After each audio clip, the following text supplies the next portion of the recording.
1985 NFC Championship game saw San Francisco completely shut down the Chicago Bears. Walsh's 49ers went on to Super Bowl glory. But born in Chicago's defeat was a solid dedication. The following season, the Bears were dominant. They won the Super Bowl. Last year, Cincinnati ickied to the AFC Championship, one sense that in defeat, the Bills were to follow the Bears' script. But '89 has brought Buffalo disappointment and fan frustration. And today, it's San Francisco, and the Bills' playoff challenge grows. NBC Sports presents the National Football League. Today, it's the Buffalo Bills versus the San Francisco 49ers. Partly cloudy, 60 degrees in San Francisco, 60,000 plus at Candlestick Park. It has been a euphoric week. The 49ers have locked up all the advantages going into the playoffs as they defend their Super Bowl championship. And for Buffalo, two teams chasing them in the AFC East are matched up today. And look at that, when the Colts are bombing Miami 42-13, that means that a win by Buffalo today, as you look at the standings, would clinch the AFC East, as the Bills have the advantage in the tiebreaker system over both the Dolphins and the Colts. So Buffalo gets good news as we come in. Bill Walsh for the 49ers with their big win on Monday night. That was a resurrection, not just a comeback. Montana won't play today, not in uniform. Steve Young gets the start. Is that an indication that they're not taking this game that seriously? Well, Dick, Steve Young's been sensational when he started. The 49ers have a number of younger players on that lineup. That means they're really ready to play. Plus that they have a standard performance. Playing the football the right way means an awful lot to them. And the 49ers on a high, and the Bills the last 2 weeks have been on a low.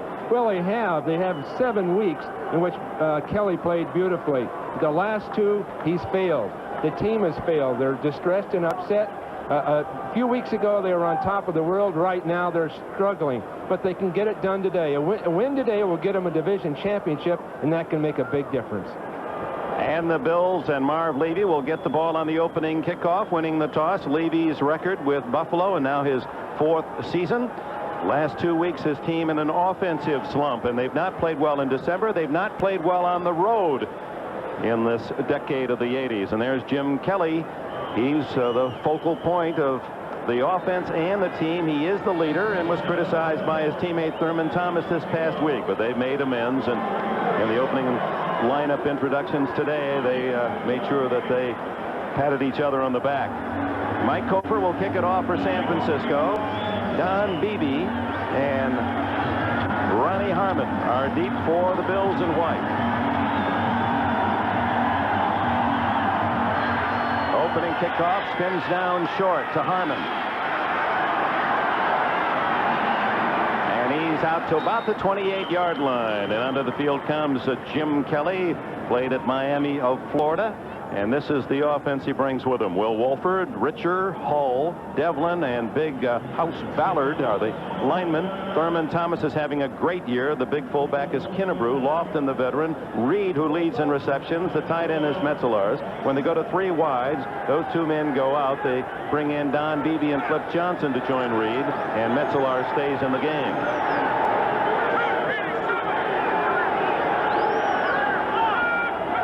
72 catches in motion. The give is to Thurman Thomas. He plows to the 30-yard line, maybe the 31, against the 49er defense. Pierce Holt made the tackle.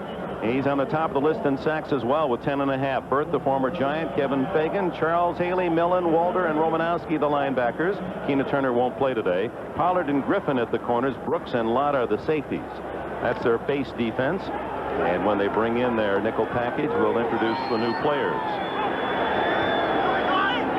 2nd and 7 for Kelly.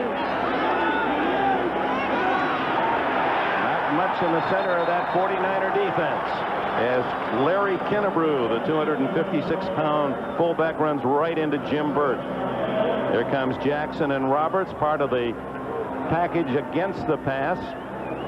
Roberts, one of the 4 down linemen, and then the defensive backfield looks this way with Johnny Jackson and Tom Homo making it 6 defensive backs.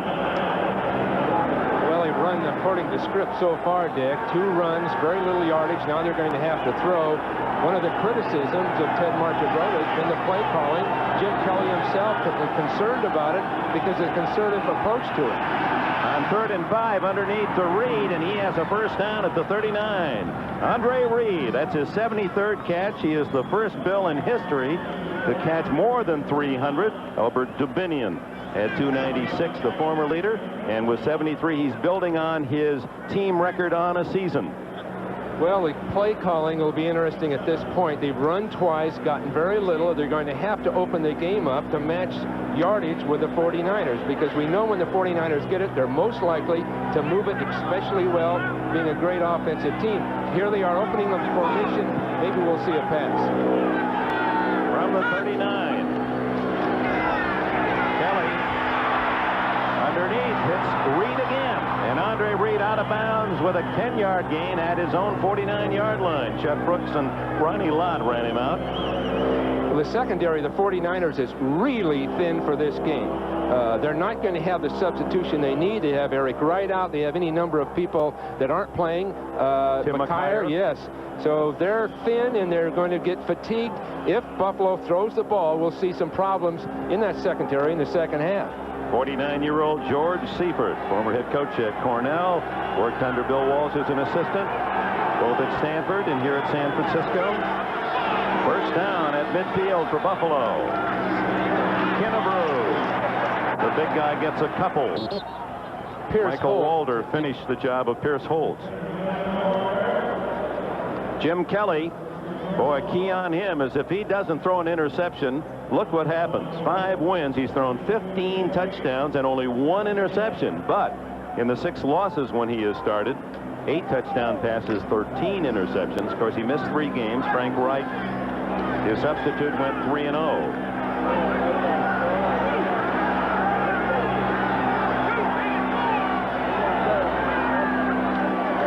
On 2nd and 1, Kelly fires and hits. It is Reed again, and Darryl Pollard made the tackle. Andre Reed, who has worked hard to improve himself, an outstanding receiver. He may well be on his way to the Pro Bowl. Well, Reed just runs a simple slant, but the throw itself is what's impressive. Right up above the numbers. Excellent concentration. Now, Pollard's had problems playing that corner, and Reed's going to be in front of him all day, so that may be the formula that Buffalo needs to get the job done. Reed, a high school quarterback in Allenton, Pennsylvania, went to Kutztown State. He's caught 3 on this drive, and it's a first down at the Niner 37. Underneath and incomplete this time to Reed, who was open again. Kelly was being pressured by Kevin Fagan. Charles Haley was there as well. Fagan really got up underneath Kelly that time. Both Holt and Fagan are powerful, explosive men, not tall, rangy, but powerful, squat guys that can come up and take the side of a tackler. So that was a beautiful job of penetration from both sides of Kelly. He had nowhere to go but throw the ball a little early. Taking a 4th-round pick out of Miami of Florida 3 years ago.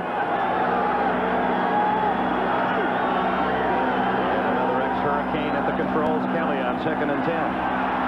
Incomplete, as he was unable to find Reed this time over the middle in a crowd.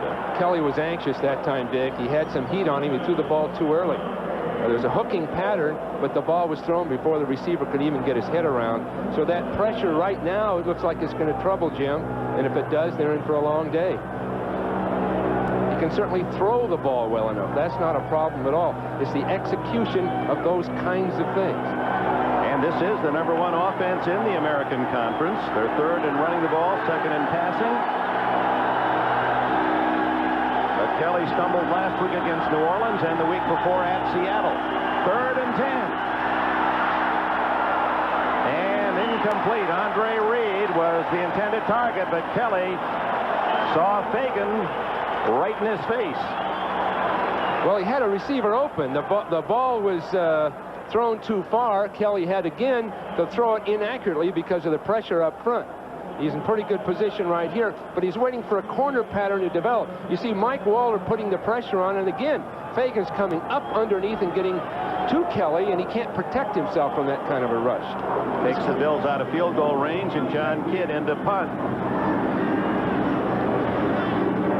And the former Northwestern kicker sends a dying spiral to the sidelines and out of bounds at about the 11, the 12-yard line. They'll mark it. So the 49ers will get the ball for the first time, as Buffalo spent 3 minutes and 50 seconds, got into San Francisco territory with 3 first downs, but unable to get any points. Bubba Paris, Guy McIntyre, Sapolo, Colley, and Barton, the offensive line for San Francisco. Steve Young, the left-hander from BYU's the quarterback. Roger Craig and Tom Rathman, that great pair of backs for San Francisco, with Taylor off a career night in Los Angeles, and Jerry Rice, Brent Jones, a tight end, and when they go to an extra man, Wesley Walls comes in as a second tight end.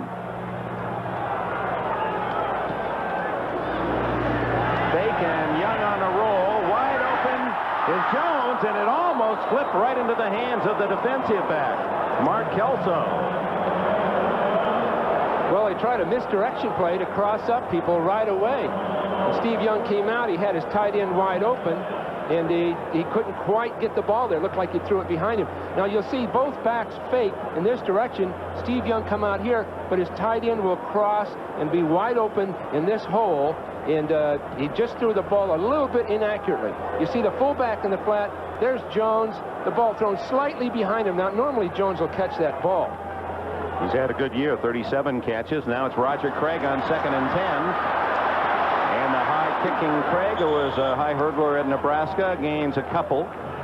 The defense, the base defense for Buffalo, still Smirlis and Smith. The down 3, Radisic for the injured Cornelius Bennett, Conlon, Bentley, and Talley. Talley's having a big year. Consistent, most consistent, say his coaches. Jackson and Odoms are at the corners.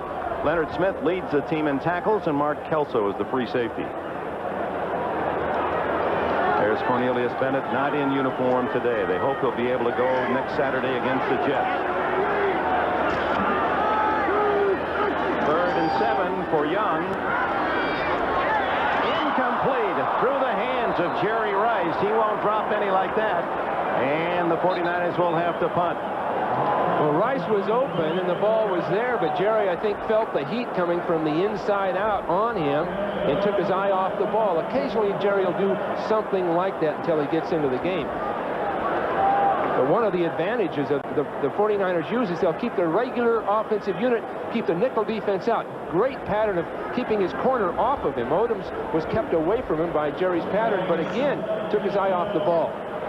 What a combination, John Taylor and Jerry Rice for the 49ers. Well, Dick, as of right now, the 49ers are not sharp. Mickey Sutton back for Buffalo. Barry Helton's punt very high. Sutton at his 41-yard line. And gets about 8 to the 49. Let's check the other scores on this, the next to last Sunday of the regular season. Cincinnati big against Houston. Cleveland hanging on by 4 at home. Green Bay has built a 9-point lead at Chicago. Indianapolis, a final, defeats Miami. And San Diego trying to spoil Kansas City's dream season. Pittsburgh impressive against New England, and Detroit wins another game, and big. Late games, Jets and Rams scoreless. Atlanta has a 3-0 lead against the Skins. Here no score. Second possession for Buffalo, just across their own 48-yard line. Thurman Thomas out on a wing, and the give to Kennebrew, who's into San Francisco territory, and it takes 4 red shirts to get him down inside the 45. Michael Walder, who leads the 49ers in tackles, number 99, was amongst the pack. Well, Kennebrew's power really demonstrated itself there. Marv Levy likes having Kennebrew, not so much for this running, but he says his blocking is much better than he anticipated. So this could be a fixture in their backfield now. This big, powerful man running their short yardage kind of plays, but his blocking, having that great blocking for Thomas is critical. Second and a long 2. Movement by the right tackle, Howard Ballard, and the 325-pounder missed the snap count. Ballard just jumped a little bit early. There's no question about that, and it's hard to explain those kinds of things. He had a big block on Holt. He moves in front of Holt. I don't believe that he'd be intimidated by Holt, so just chalk it up. But if it were to happen too many times, naturally, the continuity would break down. Buffalo needs every play to go just right against this kind of an opponent. Well, it's Walt Corey, the defensive coach, said we can't waste any downs. That's one thing that impressed him about San Francisco. Out of the backfield, Thurman Thomas unable to wrap it up as Chet Brooks was covering him. That was an interesting comment by Corey, and looking at the films of San Francisco. Corey saying they just don't waste downs, and never quite heard it expressed that way, that they're so efficient, and that's what he wants from his own team, the Buffalo Bills. Well, it's the completion percentage. Virtually every pass San Francisco's thrown this year has been a completion, so there isn't the incomplete pass that gives the defense a little helping hand. Everything's a completion. That should have been that last play, but it was one of the toughest plays to throw, a back breaking into the flat and the quarterback having to hit him just right. Kelly from the shotgun. And he's going long, has a man open, Flip Johnson, and what a defensive play by Don Griffin. Halfway there, that appeared to have touchdown written on it, and Griffin, exploding to the ball, was able to get a hand on it and bat it away. This was a good defensive play, but on the far side of the field, we can't see it now. Ronnie Harmon is completely uncovered. No one covered him down the field. Kelly just missed finding the proper guy. Harmon totally uncovered. They'll come back to it later. John Kidd punts. John Taylor, who made the Pro Bowl last year as a punt returner, takes it on the run, and he is twisted out of bounds at the 31-yard line. John Taylor, what a game on Monday night, the first time in NFL history that a man was able to run for 2 touchdowns with a pass in a single game of more than 90 yards. Final, Indianapolis has defeated Miami. We gave that to you earlier. So the Colts and Miami now tied, 1 full game behind Buffalo. If Buffalo wins today, they clinch the AFC Eastern title. No score, 8:49 remaining in the opening quarter. Each team now with a couple of possessions. This is the second for Steve Young, who is in for Joe Montana. Montana with a rib injury. They did not even dress him. George Seifert didn't even want to be tempted in using Montana today. Young fires and hits as he goes to Taylor. And that'll be a first down out at the 43-yard line. A dozen yards to Taylor, who has 10 touchdown passes this year, 59 catches. That is really concentration. You see Taylor coming off the ball. Now that is as tight a coverage as you can get by Odoms. That ball is right inside. Odoms almost makes a play, but again, Taylor's concentration makes the difference. He has really developed as one of the great receivers in the game today. He can run with the ball after the catch, but the critical thing in developing him was running distinct, sharp patterns coming from Delaware State. He never learned those skills. He comes out as they go with 2 tight ends. And they give to Craig. Roger Craig to the 47-yard line. Shane Conlon. Dad was a big fan of Alan Ladd in that great Western movie Shane, and named his son after the lead character played by Alan Ladd. Roger Craig, by the way, Dick, is running as hard as he ever has.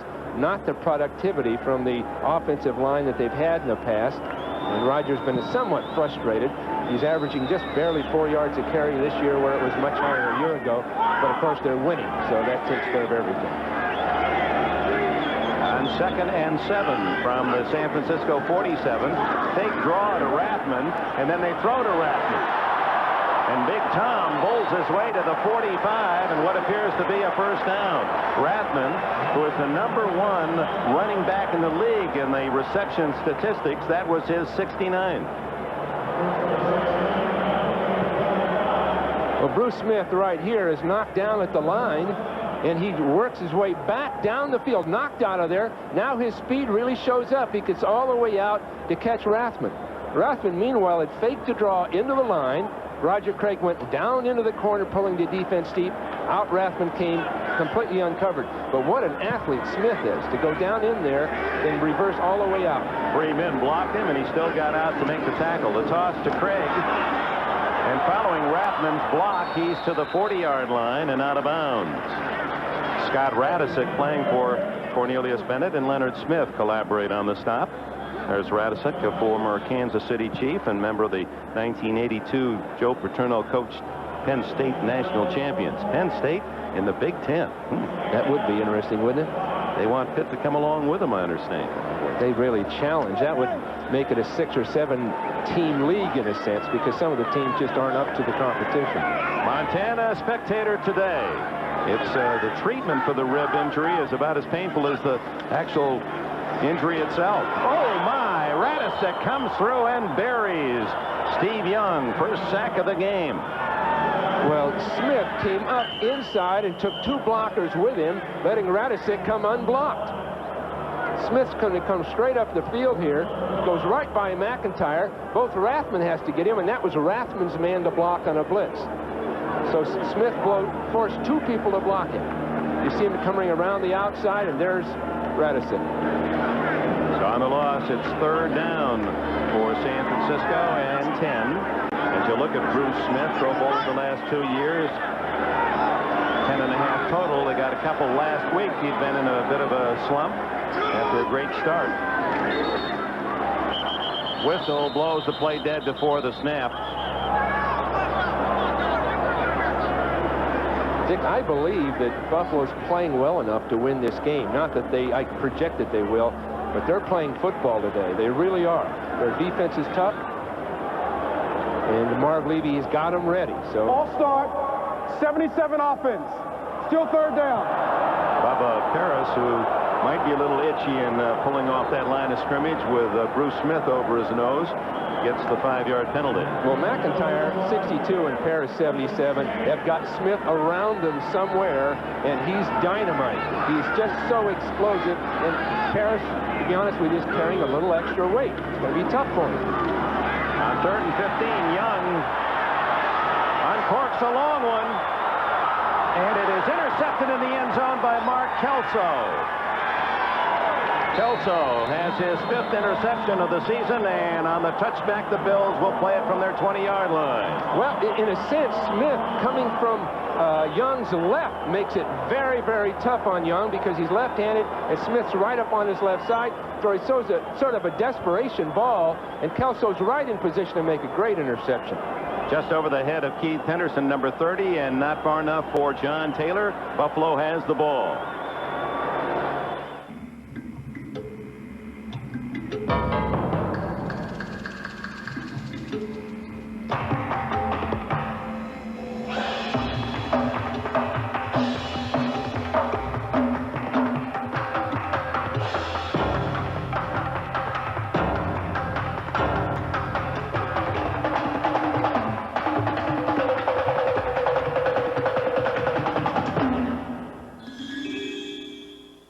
A rebate is a rebate, right? Wrong. Now, for the first time, Chrysler, Plymouth, Dodge, and Jeep Eagle offer the guaranteed rebate on the world's best-selling 1990 minivans, convertibles, and Jeep Cherokees. If the rebate goes up this model year, we'll pay you the difference. No other car company has ever done that. The guaranteed rebate from Chrysler. Offer ends soon. Stuffing. Mr. Scrooge loves the new stuffing in the 5-piece holiday meal deal from Kentucky Fried Chicken. Only $4.99. The Cratchit. With the 10-piece holiday meal, only $9.99. Good thinking, Cratchit. Get the 5 or 10-piece holiday meal deal.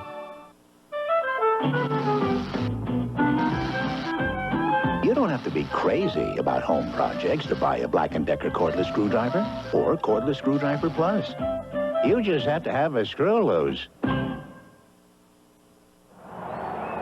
it's been a busy week getting ready for this game. The 49ers, you had to do all your studying to get to know who these players are. And then you had to play Santa Claus as well at the party, the kids' party for San Francisco. Well, I had an assistant coach do it for years, and I told him someday I'll do it. So it was my turn this week, and I learned a lot of lessons. Not all the children are completely relaxed around Santa Claus. They get a little nervous about him. Well, the way you kicked those elves around, too, probably didn't help. We're going to give you a sample of Bill Walsh in that role later on. Buffalo starts from the 20 after Kelso's interception. Kelly plenty of time. Down the sidelines for Reed. What a catch! And he's finally brought down by Romanowski at the 40. They may say he was out of bounds at the 43. A perfect throw by Kelly. And Reed has his 4th catch already. Well, Reed is in motion, running up, then out in the flat, with Romanowski trying to stay with him. Then he turns. Romanowski's in pretty good position, but what a catch with that traffic. Ronnie Lott bearing in on you, number 42, and he's still able to go down and make that catch. Romanowski on man-to-man on a wide receiver? Well, that's a form of their defense, I guess. Larry Kennebrew runs into his own blocker, Keith McKellar, and then he's pushed back. Matt Millen and company. Mike Walter there as well. On our NBC 10-minute ticker, the other scores, Cincinnati just pummeling Houston. Minnesota by 3 at Cleveland. The Browns slump apparently continuing. Green Bay apparently going to beat Chicago again. Indianapolis has won. San Diego up by 7 at Kansas City. Pittsburgh looks to be another winner, and Detroit has the victory against Tampa Bay. Atlanta 3-0 against the Skins. And here, no score. Buffalo at the San Francisco 40. 2nd and 10. 2nd and 7, and the shot is to James Lofton, who played nearby at Stanford University. And Lofton has his 7th catch of the year. Don Griffin with the tackle, a 1st down Buffalo. Lofton, one of my players at Stanford, my first year in 1977, a great track man. This is an out pattern, but concentrating on this ball because Griffin's right on top of it. But Lofton's a big, powerful man, and at one time, and still possesses outstanding speed. This is a great throw by Kelly. When I say that there's a lot on the ball, he gets it there. Kennebrew on 1st down just ran right over Matt Millen inside the 20, and a good pickup for the Bills, who are driving at least into field goal range with 3:20 remaining in this first quarter. George Seifert used the word euphoric when we talked to him yesterday about the victory against the Rams on Monday night. The tremendous comeback in the 4th period, 17 points down. John Taylor night in Anaheim. He said now it's time to prove that we are the Super Bowl team of last year and win another one. Gain respect, fine-tune, he used that expression. Kennebrew. Boy, that's a Mack truck that's been fine-tuned. He has a 1st down at the 10-yard line. Chet Brooks was the first to hit him. This is the best that the Buffalo team has looked for some weeks. Now, they are ready to play. Now, Kennebrew's power really demonstrates itself, but also their offensive line. 51 Richter really doing a great job. And watch this power. Ronnie Lott right on top of him, but 258 pounds. Boy, is that tough to bring down. This is as good as Buffalo's looked, Dick, all year. They have a 1st down just at the 10.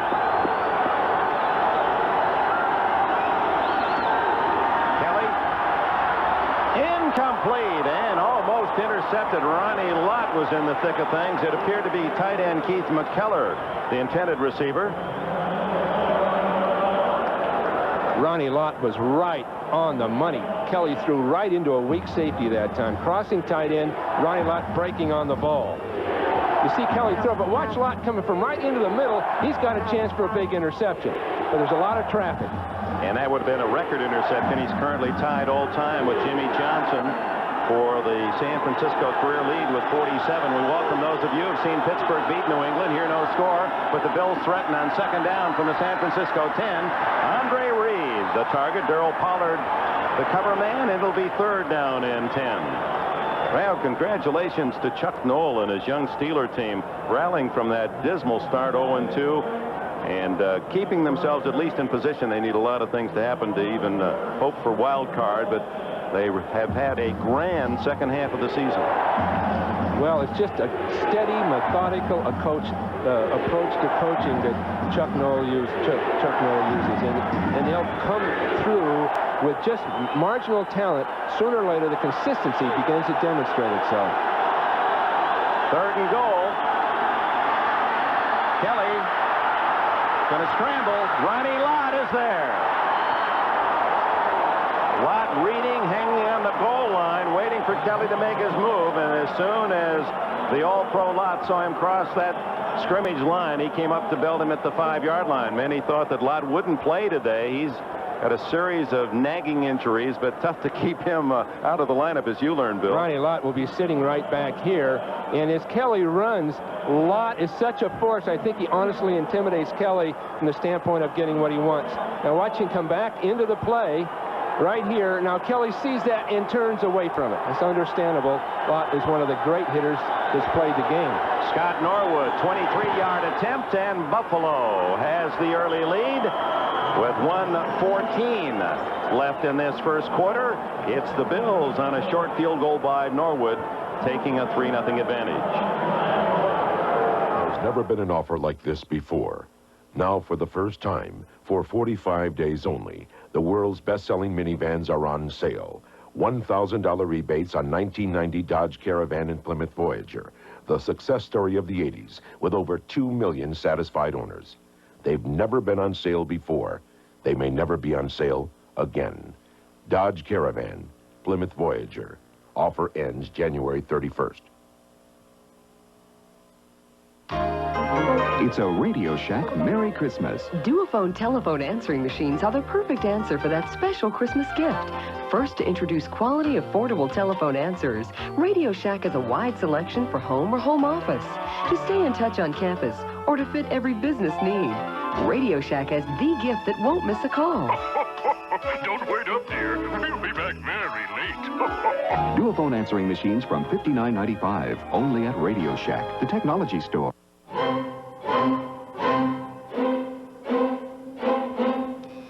Some people see shaving as something you do for 3 minutes a day.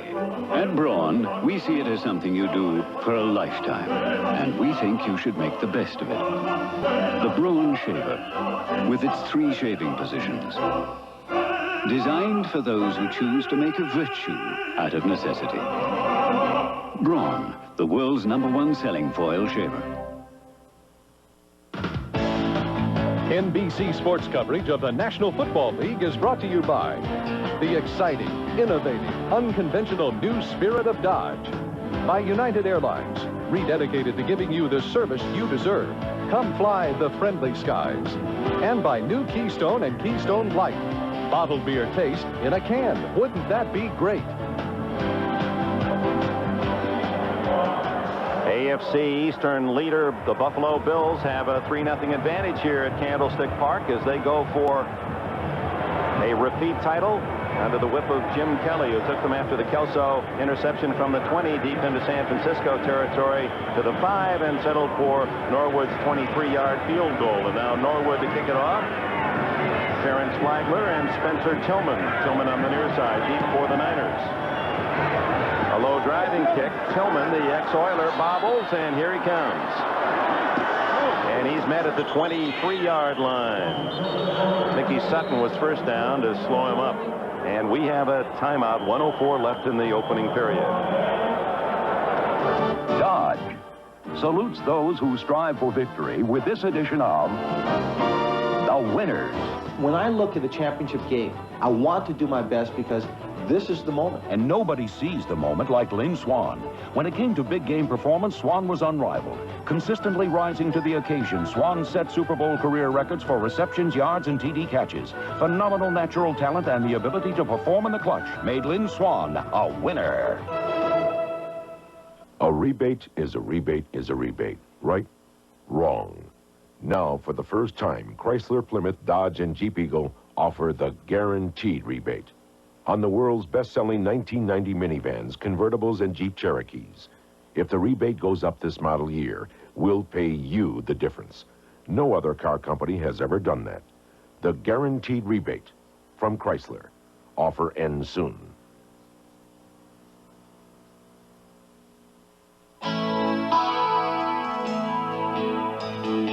It's the right beer now, but not now. It's the right beer now, but definitely not now. Coors Light, it's the right beer now, and absolutely, positively not now. No way. Come on, Jimmy, let me get your cab. Joe Montana having a sensational season, a great quarterback having perhaps his greatest year.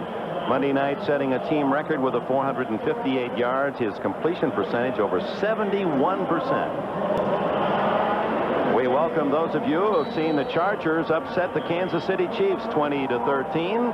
That knocks Kansas City out of any playoff hopes, but Marty Schottenheimer with a solid first year at Arrowhead. Here it's Buffalo 3, San Francisco 0. The Bills on a 23-yard field goal by Scott Norwood. This is Dick Enberg with Bill Walsh. 1:04 left in the opening quarter. San Francisco has it after the kickoff following the Bills field goal. Here's Roger Craig.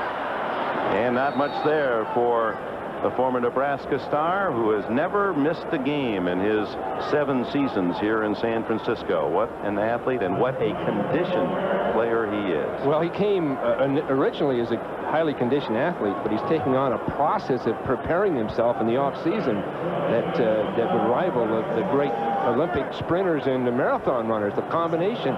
He's got all kind of people following him now. Jerry Rice, players from other teams. He's lost 10 pounds, and he's in tremendous physical condition. There he is again.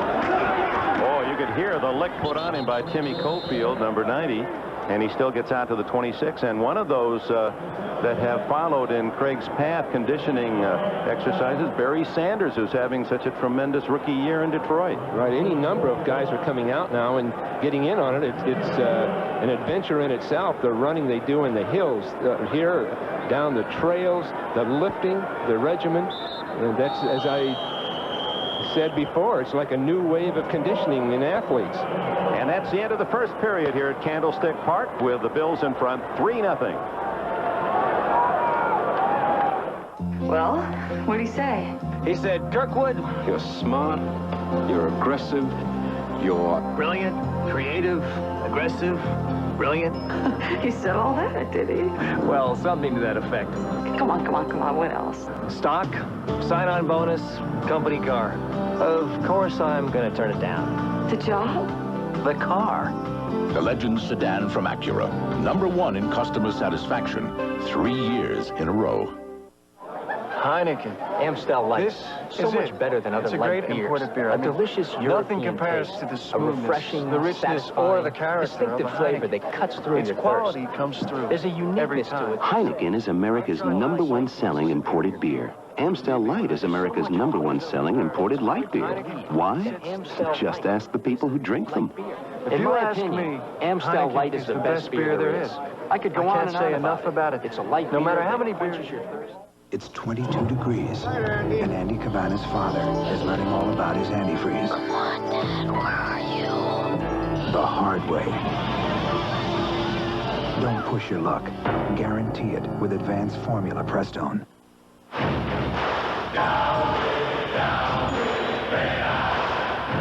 In response to popular demand, we proudly introduce the Nikon Teletouch 300, a camera that significantly reduces red eye. Kelly, Thomas, and Reed. The Bills battle the Jets next Saturday.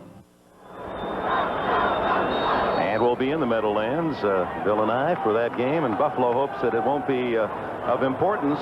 Marv Levy knows a win today. He's heard the score. Indianapolis defeating Miami, a win today for his club, and they've got the AFC East. 3rd down and 2 as we open the second quarter. Roger Craig met at the line of scrimmage.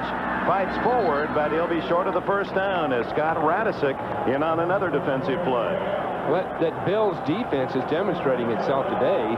They haven't had people together. Bennett and Collin, as an example, haven't been together since the second game of the year. But there is talent there, and today they're playing with force, determination, and it could be the difference. Just to think of beating the world's champions to win your division, I think that would be as much as they could ask for going into the playoffs.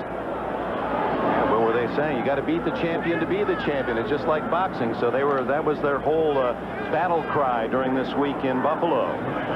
Barry Hilton to punt. Mickey Sutton back for Buffalo inside the 35. Perfect spiral. Beautiful kick. Sutton all the way to the 23. And then out of bounds close to the 35-yard line. Let's check the other scores. Cincinnati looking for 100.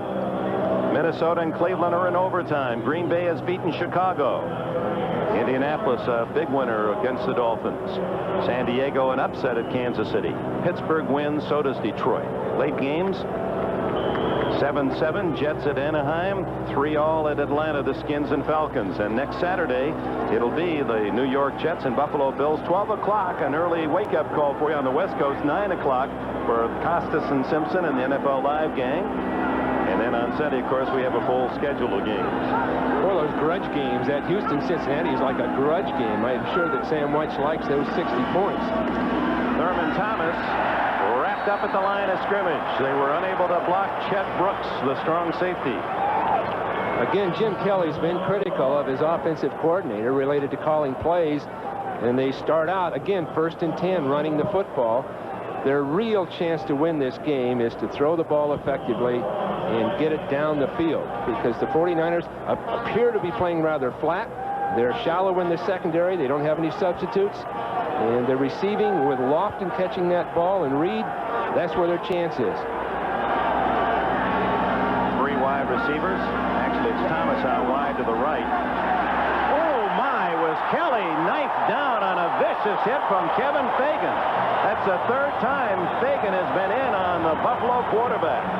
Fagan has been a force. Now, I can't say Fagan is that great. He's an outstanding player, a solid player, but he's penetrating far too easily from his right side.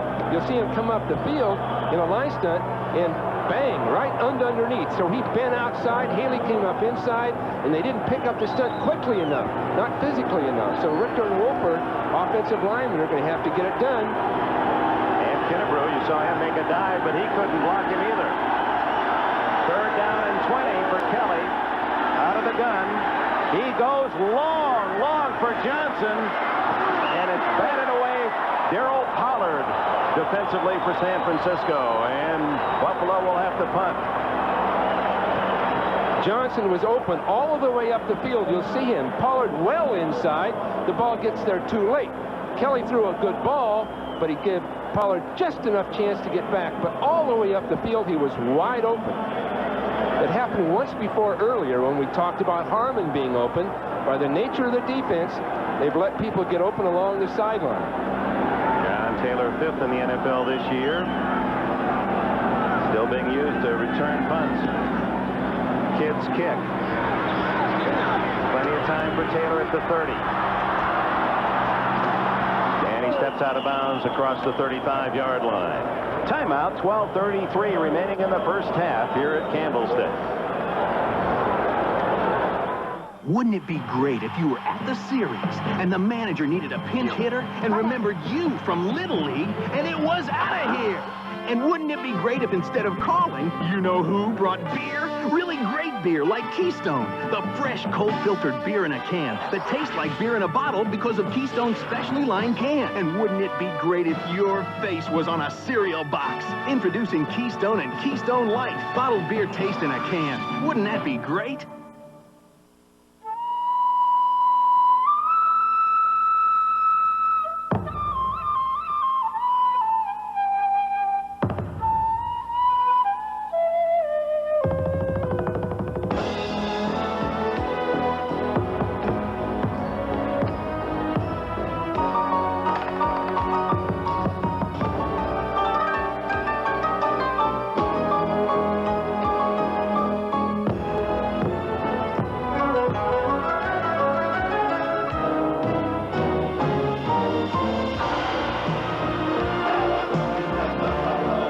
13 cities in 10 countries across the Pacific. They're playing our song. United Airlines Royal Pacific Service. Rededicated to giving you the service you deserve halfway around the world. Come fly the friendly skies.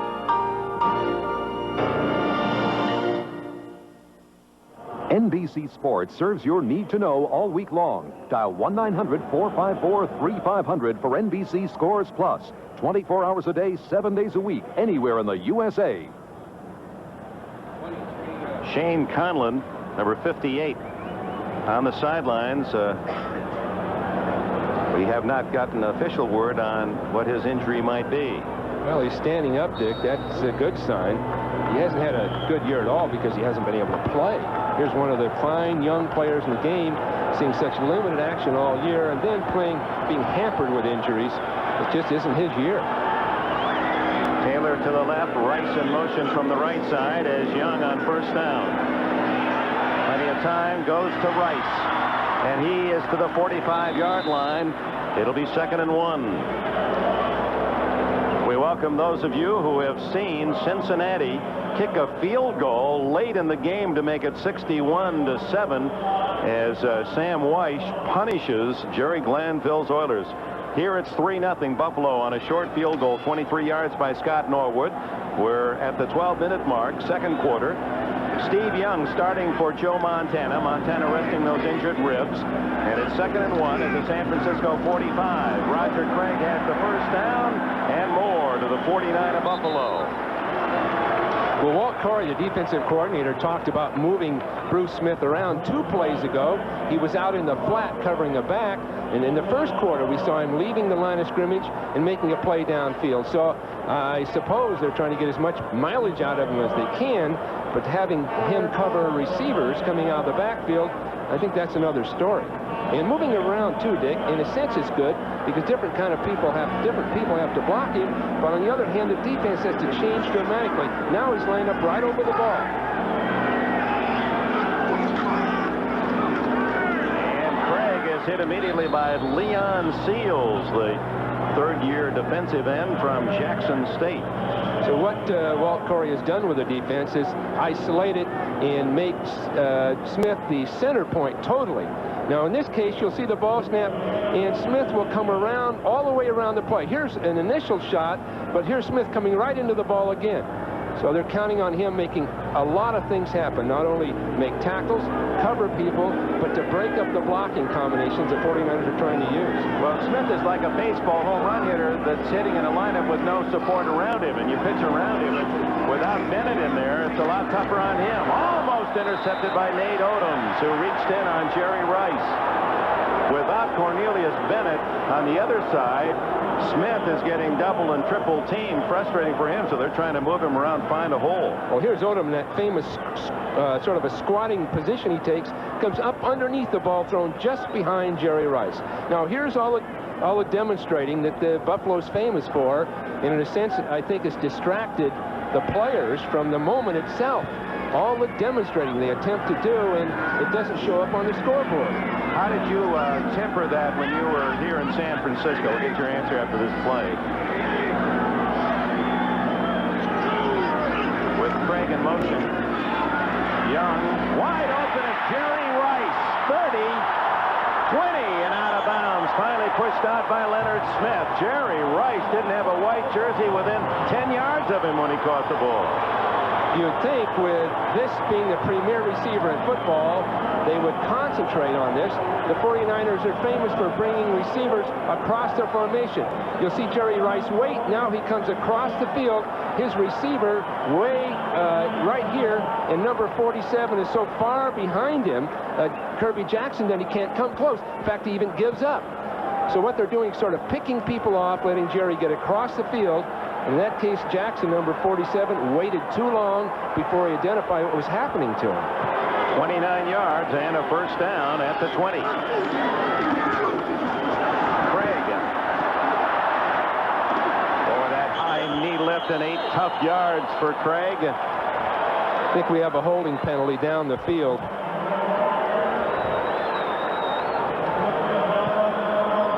Craig is such a punishing runner. He just bounces off of people, spins and... Holding, 62 offense. Still first down. Guy McIntyre ticketed 10 yards on the hold. Guy McIntyre right here, up the field. You see his arm on the outside right there. Now he's holding and pulling down. That's not uncommon in football. They can call that all too often with people on the run blocking, reaching out and holding just for an instant. McIntyre is one of those quick, sneaky kind of players, explosive. From the 30. Fake to Craig. Young directing traffic. Something's going to happen here pretty soon. He's going to run it or throw it. Now he's going to run it. No. Now he's going to throw it. Now he throws long into the end zone. Almost intercepted by Ray Bentley. I'm sure that's not what George Seifers wants. There's a flag down. Somebody must have been downfield blocking, or maybe there was a hold. Young says it's against them. There's Rice wide open, back and forth. People trying to stay with him. Now they catch up to him again. It looked like Steve could have just run the ball. That would have solved everything. Yeah, there was a point there where he had a sure 10 or 15. Johnny Greer is the referee. Face mask. Defense. Still first down. Out of all of that, Marv Levy says, we get a first down 5-yard penalty. Well, I'm sure that's not the discipline that George Seifert wants out of his quarterback, but Steve has got this great instinct to move and run. He's probably is one of the outstanding players in recent times at quarterback that can move like that. Now, he was talking with us yesterday about Montana, and what he's learned from Montana is his calmness, the fact that Joe never seems to get excited. He said, because of my days in the USFL and with Tampa Bay, I had to use my mobility to try to make a big play every play, and I've learned that all you have to do is follow Montana's lead, orchestrate the offense. A lot of people to get the ball to, just orchestrate the offense. Steve's always been a hyper-type athlete. We had a shot of the Meister on the sidelines, and Roger Craig knocked out of bounds at the 22-yard line. You almost had to condition Steve Young to play a disciplined football. He played some of that at BYU, but since that time, he hasn't been, I'll be honest with you, that well coached in quarterback techniques, and he's been a hyper kind of an athlete anyway, one that's explosive and spontaneous, and it's taken time to slow him down and give him the mechanics and the patience to play the game as the 49ers conceive of the game. Face mask did not give the 49ers the first down. 4 yards for Craig, so it's second and 11. 3-0, Buffalo leads. 9.5 left in the second quarter. Young runs right into Shane Conlon, and down he goes with a big loss. Oh, Talley it is, Darryl Talley. The man that the coaches are so excited about. He came off that left side, and he just inundated the defense. It was a play pass. Talley comes off, tackles opening up to him. Really, it's Rathman trying to pick him up, and Young gives a little ground, which allows Talley to come out around and make the play. If Young had stepped forward, he'd have been all right. But Talley's one of the real undersung players on this team. I've always felt for many years he's one of the really solid top linebackers in the league. Brother John plays tight end in Philadelphia. Talley says, I'd have been a terrific Raider. I like the way they beat up on people. Young, and that could be a flag. There it is. Odom's trying to stop Rice. Grabbed him too soon. Well, Odom's had come underneath that pass. They've tried it 3 times now. Underneath that pass to make his play twice. This time... Pass interference. 37 defense. First down.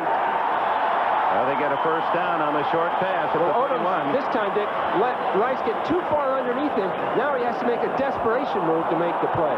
No doubt about that one. So early on, Taylor caught one. Then Odom's broke it up, and now Rice tries it. And Odom lets him get just a step too far before he jumps to it, and he can't do it without tackling Rice. How is it that the 49ers, that game underneath to the wide receiver, is so much more effective than everyone else? Oh, down goes Young, and there's no fumble. Oh, that'll be worthy of review. Bruce Smith came up with the ball, and it appeared that that ball was loose as he was hit by Smith and Radisson. Well, Steve Wallace gets in real trouble, number 74.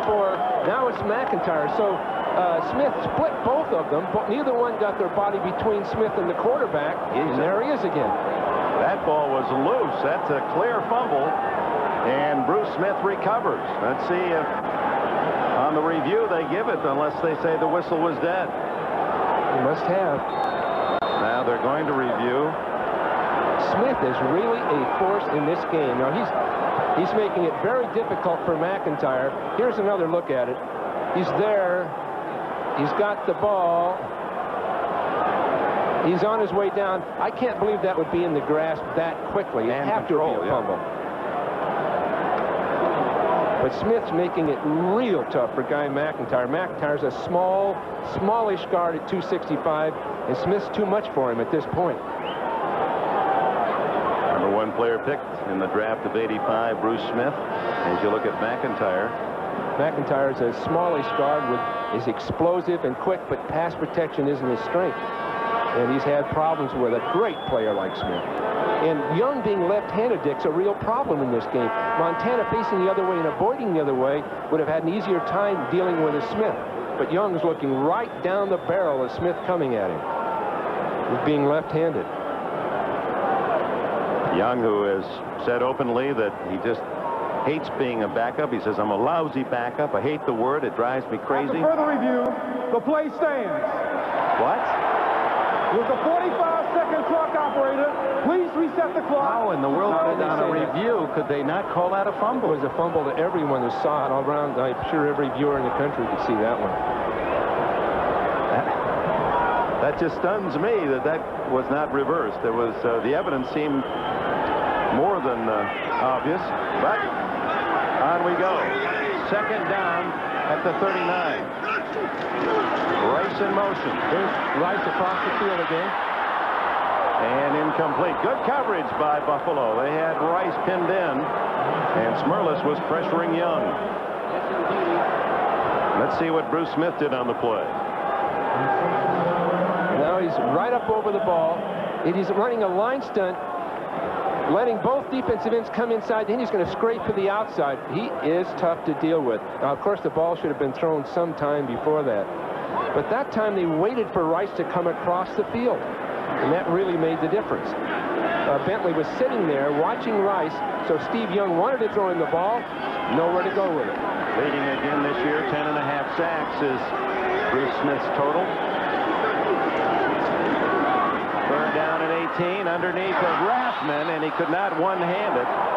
Leon Seals drifting off his defensive line position there to make it tough on Rathman. So the 49ers, who had driven to the 20 and then a series of penalties both ways, lucky to keep the ball, in fact, and now we'll have to punt it.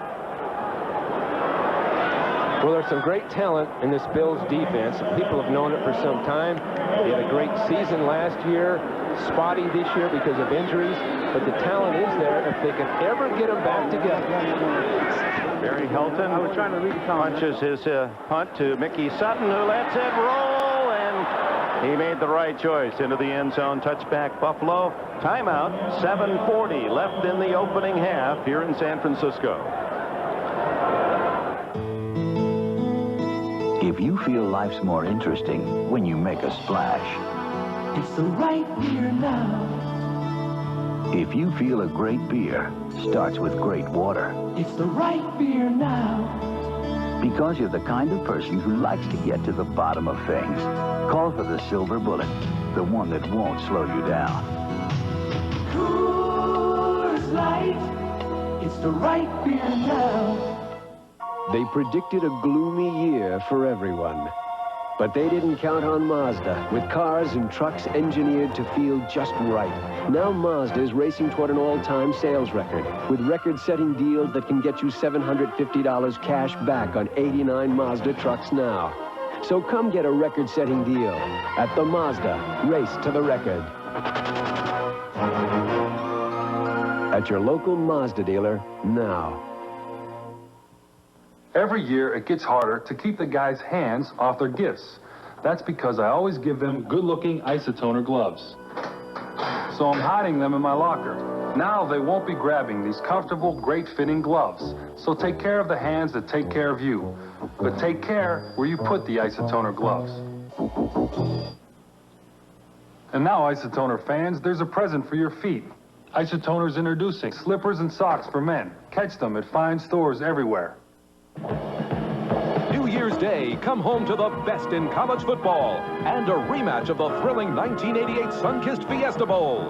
The 5th-ranked Florida State Seminoles battle the Cornhuskers of number 6 Nebraska. The Sunkist Fiesta Bowl. New Year's Day, the best bowls are on NBC Sports. And a look at the scores from Candlestick Park, where Buffalo leads San Francisco 3-0. Cincinnati, Minnesota, Cleveland still in overtime. If Cleveland wins and can beat Houston next week, Cleveland will salvage the AFC Central. They'll win it. Indianapolis helping Buffalo. San Diego spoiling Kansas City's dreams. Pittsburgh a winner, and Detroit as well. Late games are tied. Jets, Rams, and Washington, Atlanta. Here Buffalo, 3-0 lead, 7:40 remaining first half. Jim Kelly to Thurman Thomas. And Bill Romanowski and Matt Millen get Thomas down after a gain of about 3 or 4. Those are the toughest of plays. Buffalo is reach blocking down the line of scrimmage, handing the ball off, stretching it, but the 49er defense is just going to go down the line of scrimmage with it. You see Fagan, Haley coming down the line of scrimmage, all of them waiting for the ball, all of them sitting over there waiting for a ball that hasn't gotten there yet. Now, finally, Thomas sees it all and cuts back for a couple of yards, but those are the toughest kind of plays to run against this kind of a talented defense.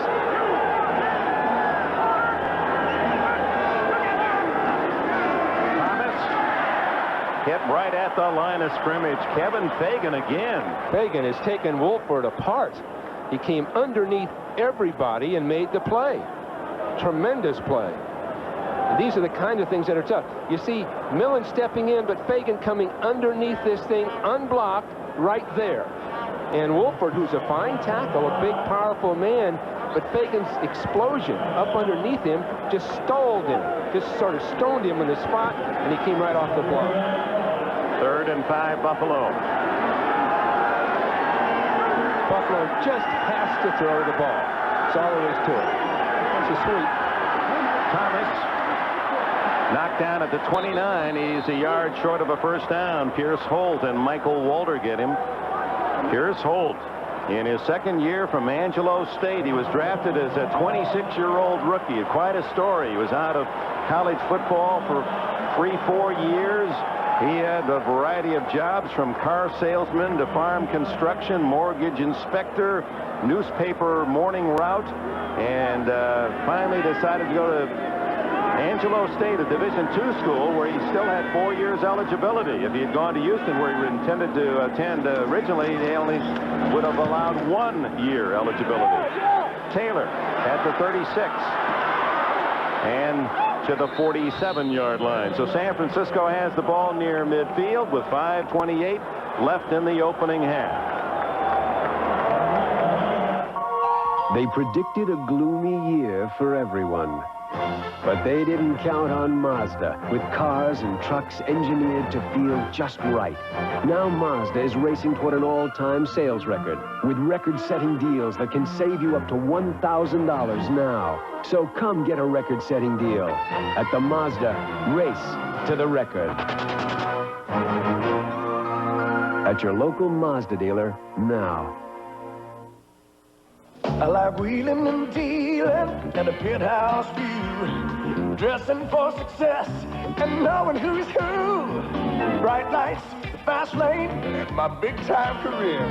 Meetings of the board and cold Coors beer. If you like your beer fresh, pure, and natural, head for the Rockies on the original taste of Coors. Have an ice-cold Coors with a friend of yours. Coors, the Rocky Mountain legend. When you have these, why would you need a Black & Decker Power Ratchet? Because it's faster, easier and works in lots of places manual wrenches can't. The Black & Decker Power Ratchet. It's really turning a lot of heads. Whenever I used to watch TV, my brother Tom would always flip me out. Then we got this Magnavox Smart Window TV that lets Tommy flip through all the channels. And I could keep watching what I want to. Now I can see what I've been missing. And that's quite a lot. NBC Sports coverage of the National Football League is brought to you by Coors. Enjoy the original taste of Coors, the Rocky Mountain legend. By Magnavox, smart choices for smart people. Magnavox, smart, very smart. And by Mazda Cars and Trucks. Mazda, it just feels right. A jacket and sweater afternoon here in San Francisco, around 60 degrees, 3-0 Buffalo. Not much offense. Young takes over at his own 47, and Craig gets a block on the corner and invades Buffalo territory. A run of about 9 before Ray Bentley can chase him down. Well, passing the ball is right up Buffalo's alley defensively because they've got the great pass rushers, especially Bruce Smith. But now running, the Buffalo defense historically has not been that disciplined, and there are things you can do to it. And that was a beautiful job of blocking, especially Rathman coming off the weak side. They mark the ball at the 45 of Buffalo, 2nd and 2. Mike Wilson to the right. Jerry Rice split left. Brent Jones and Jamie Williams bookend the line, the two tight ends. Craig again. Same play. And a flag is down as Craig goes to the 33-yard line. Same kind of play, Dick. Same kind of play where they start up, bend out, but I guess we've got holding. George Seifert, who grew up in San Francisco, so this is his city, and now he has the 49ers. He used to usher at Kezar Stadium. Holding, 66 offense. 2nd down. Back in the late 50s, and Y.A. Tittle, he said, I still can't figure out why the 49ers traded Tittle. Well, he's a...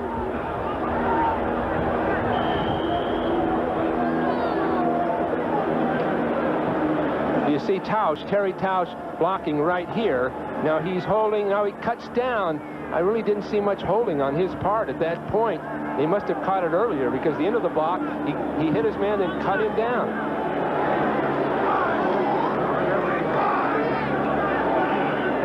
2nd and 12 for Young. Craig, another big hole, and he's to the Buffalo 47-yard line.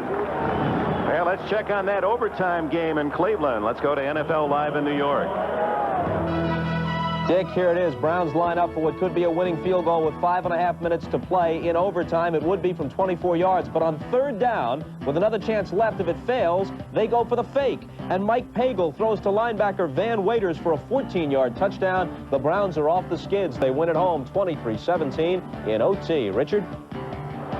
All right, Bob, and a big win for Cleveland because now it boils down to their contest at Houston next weekend, and a Cleveland win gives them the Central Division title. Timeout San Francisco, 3:34 left and a shutout half for the 49ers.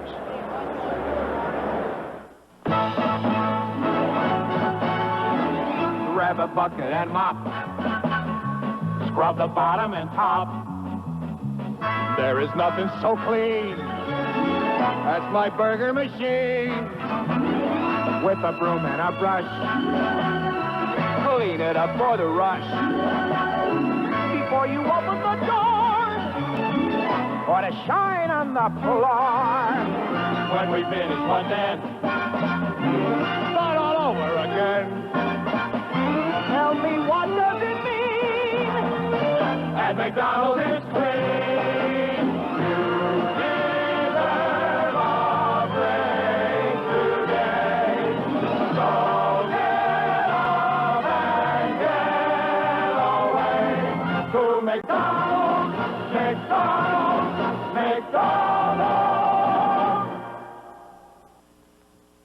They predicted a gloomy year for everyone.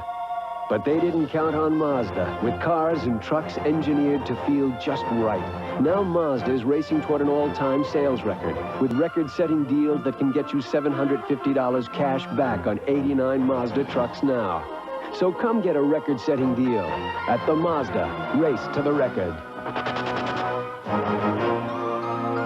at your local Mazda dealer now. Bow. LT. The silver and black attack.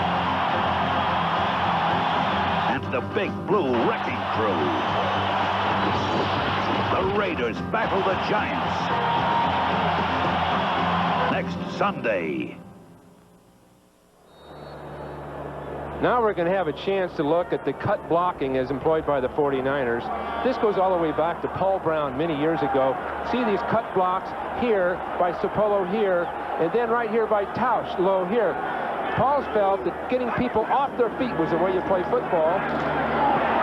Wide open is Keith Henderson. Henderson could go all the way, and he's to the 8-yard line before Leonard Smith can catch him from behind. So we saw cut blocking. Now we see a pattern in which a receiver's totally uncovered coming out of the backfield. Again, a blown coverage in a sense by the Buffalo team. They just didn't cover. That's twice now. The big receiver, the key receiver, is not covered coming up the field. There he is right here in the middle, coming out of the backfield. Now it's a matter of splitting defenders, running up the field, and trying to get going at full stride. The key is just try to stay between all of the defenders, not take any one of them on. 40 yards for Henderson. He's caught 2 passes this year, one for 78, one for 40. First and goal as the Niners try to overcome a 3-0 deficit. Roger Craig to the 4. Kelso, Nate Odom's in on the stop of Craig. The 49ers may have solved the riddle in a sense of trying to deal with the pass rushers and getting the ball off quickly, and then these counter plays and plays breaking outside. They seem to be separating Bill defenders. Again, you always wonder about the Bills' defense being disciplined enough to deal with these kind of plays. Approaching the 2-minute timeout. Doesn't appear the 49ers are eager to get a play off.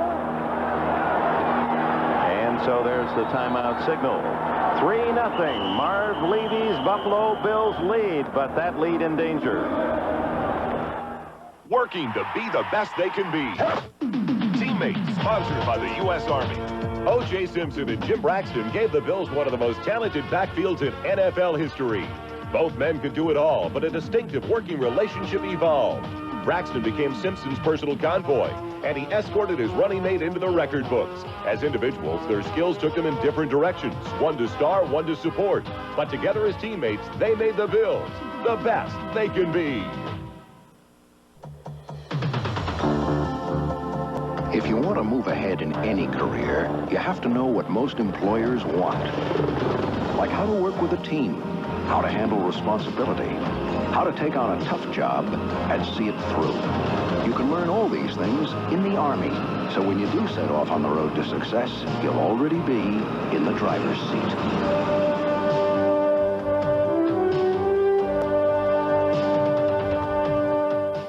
It's a Radio Shack Merry Christmas. Whenever I need a fun pick-me-up, I pick up Radio Shack's Electronic Space Aliens game I got Cindy for Christmas. Or I pick up the Jet Fighter game I gave Jim. Wow, a direct hit! Or I pick up the Pro Action Football game I gave Jeremy. Touchdown! That's why we picked up the Space Rescue game for you, Gramps. A wide selection of electronic games from $7.95, only at Radio Shack, the technology store. Come home to the best in college football as Auburn battles Ohio State in the Hall of Fame Bowl. Then number 5 Florida State takes on 6th-ranked Nebraska at the Fiesta Bowl. And a game that will determine the national championship as number 1 Colorado battles 4th-ranked Notre Dame at the Orange Bowl. New Year's Day, the best bowls are on NBC. Boy, for a while it appeared that Shanahan was going to make more stops than the Chattanooga Choo-Choo. The Greyhound bus. L.A. to Denver to Lexington, Kentucky, but he's turned down the job. Bobby Beathard says that he's going to stay in Denver. He'll be the head coach when Reeves retires, and Alabama junior Keith McCants, many feel the top defensive player in collegiate ball, will come out as a junior. NFL Live will have that and more scores and highlights, so stay with us. It's 2nd and goal. San Francisco at the 4. Roger Craig slamming down to about the 1.5. Nate Odom's down low to make the tackle. Well, let's see. Dan Reeves retires. How long do you think Shanahan would have to wait before he becomes the head man? He may be getting Social Security by the time he takes that I think job. Reeves is going to hang around a while. Yeah, I'd say 10 years. Reeves is only 45. He's a young man, and he thoroughly thrives on the game. He's at the top of his game. And I don't think Mike Shanahan's going to wait for that. But he might be waiting for an NFL job. And maybe there's some people that are inquiring about that, so he thought he should wait. At the 1-yard line, 3rd and goal. San Francisco to Craig. Does he get in? No. Stopped right on the doorstep by the Bills on that defensive right side. So it'll be 4th and goal from just inches away. George Seifert, Joe Montana. Montana, it's not that he doesn't want to see. This team can afford to look. That's the signal. What does it mean? Just a signal. I assume it's going to be Roger Craig over the top. Right up the middle. He went to the midsection. I think it's Roger Craig, and we'll see from this formation. I think Roger Craig's going to counter and then run to his left side. Counter step. Craig, the right halfback. No, it's the quarterback. And does he get in? No, they're marking it outside the goal line. Quarterback sneaks as tough a play to score with on the goal line as there is, because you can't see him score part of the time. There's so many people in there that you can't find the ball.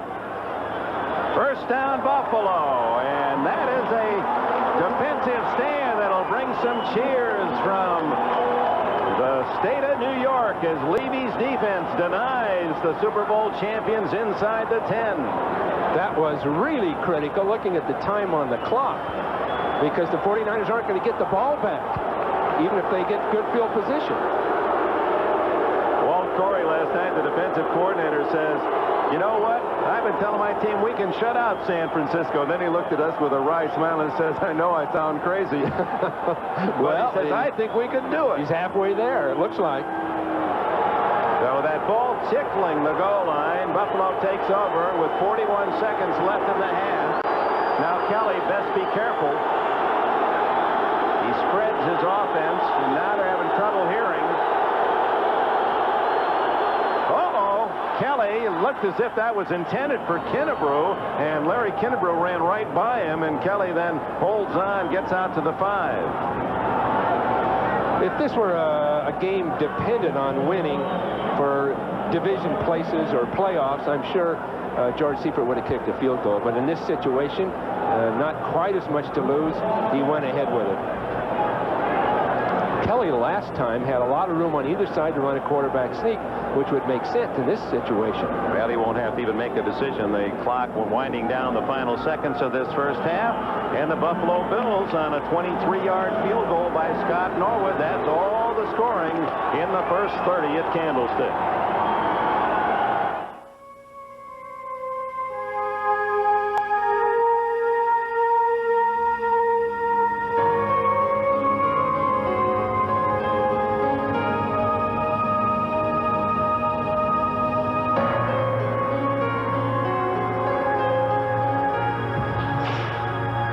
Life's full of simple pleasures, like the comfort of Levi's jeans.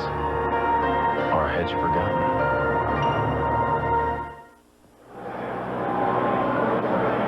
Now the Buffalo Bills with only 3 points scored in this first half, but a marvelous goal line stand as they stop San Francisco 4 shots from the 8-yard line. Now that's the story at the intermission here at Candlestick Park. Stay tuned for all the scores and highlights after these words from your local station.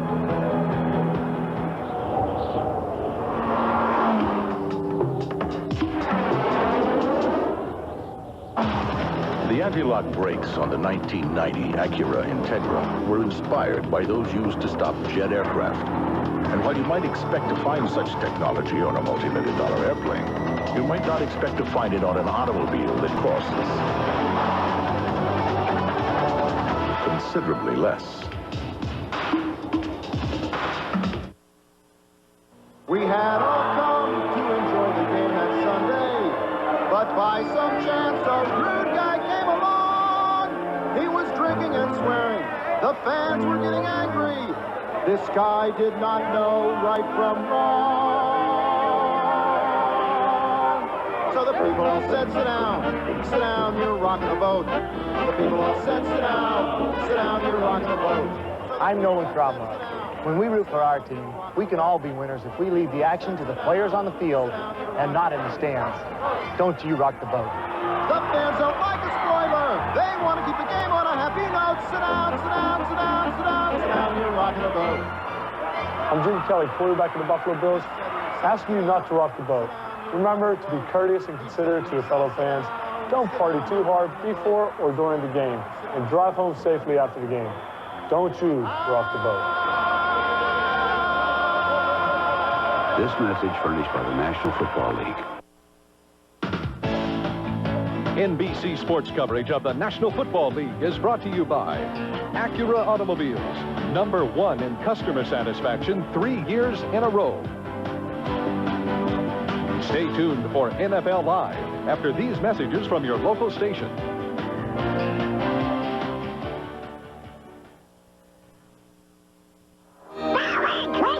The joyous holiday classic returns, Mickey's Christmas Carol. Plus, join the Little Mermaid and see how the Disney magic is made. Then how would you describe Anne Gillian's first big date? Very funny. And the holiday spirit continues when Sister Kate goes to jail. I can explain. Tonight. Introducing Buffalo Bills punter John Kidd for your good neighbor Chevrolet Geo dealer. When I signed with the Bills, the first thing I asked was, does it really snow that much in Buffalo? Everybody said, nah, maybe just a flake or two now and then. So, of course, the first thing I did when I hit town was see a good neighbor Chevy dealer about a 4x4 Blazer. It's a great truck. In fact, if I never saw another snowflake, I'd still drive it. Chevy S Blazer now with up to $1,250 cash back at your good neighbor dealer.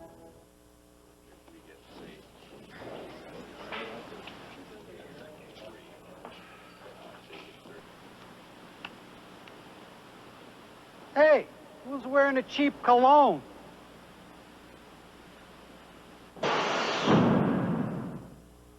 Smooth, cold-aged Genesee. It's not just a beer, it's a Jenny.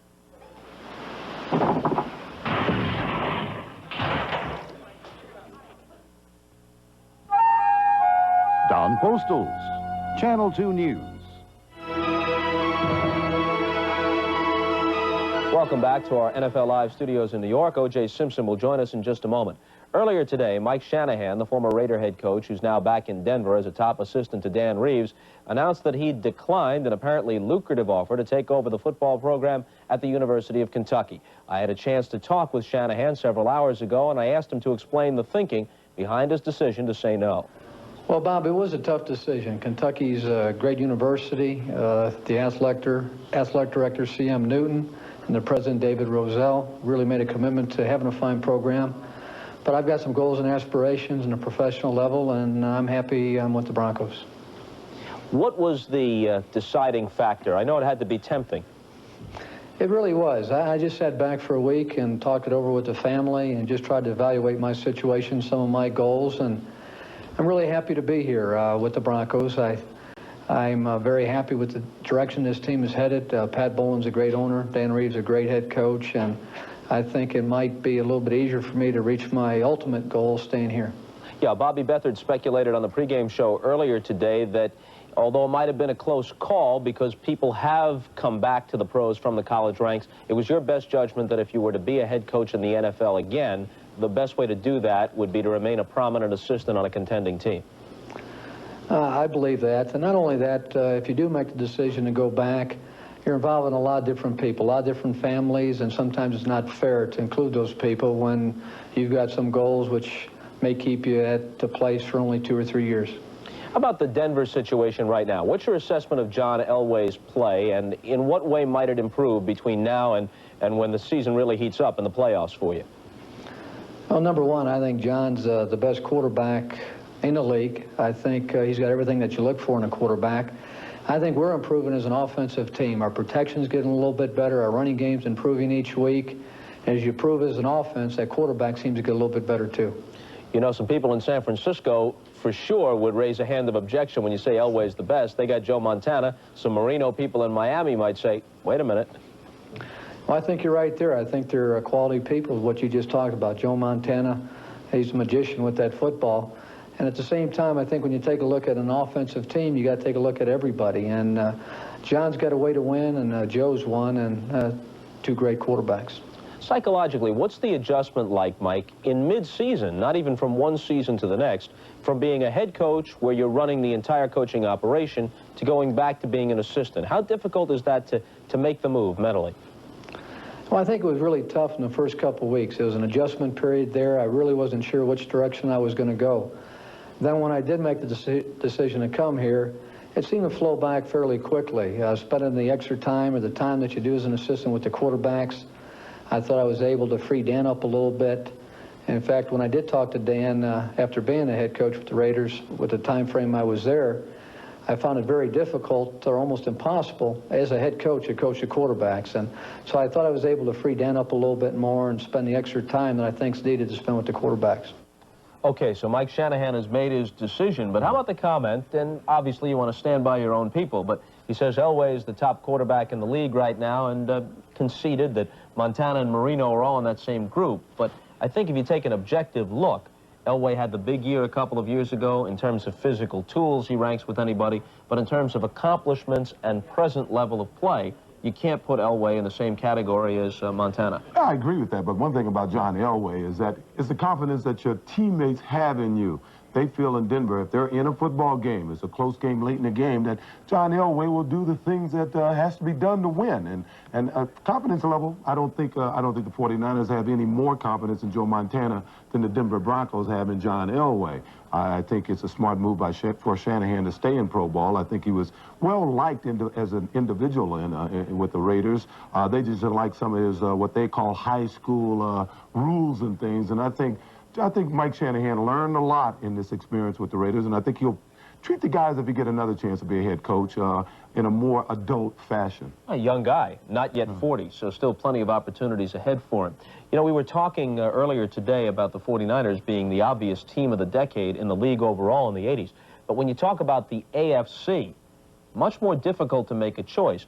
Denver's probably the team of the last half-decade. They haven't had a losing record, no record worse than 8-8 in the decade. They've been to 2 Super Bowls, but they lost them both. The Raiders have won 2 Super Bowls in the decade, but haven't been in the playoffs since midway through the decade. So it's very hard to pick a team for the conference in the 80s. Yeah, but I don't think, Bob, I don't think a team could be a team of the decade unless they win a Super Bowl. And, of course, they've been there a few times, but they didn't win the Super Bowl. So I would have to kind of lean towards the Raiders because they've won 2 Super Bowls in the conference. Dolphins went to 2 Super Bowls in the decade and played better than 600 football overall, but their Super Bowl victories under Don Shula came in the 70s. So, food for thought. Do what you want with it. We're back after this. It's the kind of halftime score one would expect in the frozen tundra of the Midwest and East, not in this 60-degree, partly cloudy skies of San Francisco, but Buffalo has the lead on a short field goal, and the key, of course, to the half was the goal line stand. Well, the goal line stand was the big factor. With that time remaining, the 49ers weren't going to get field position again, but Young tried a quarterback sneak. Really tough to attempt at that point on the field. Now, as the ball snapped, you'll see him slip with his right foot, but then it would still have been trouble going over the top because you had Talley sitting in there, Smith sitting in there, nowhere to go with the ball. You were surprised by the quarterback sneak call. You're not real fond of it anyway on the goal line, are you? Well, often you'll score on the goal line with a quarterback sneak, but by the time the officials get there, you've been pushed back and they can't see the score occur. So it's a tough call down there. Well, so much going on. The scores, the highlights, the playoff picture to bring you right up to date. We go to NFL Live in New York and Bob Costas.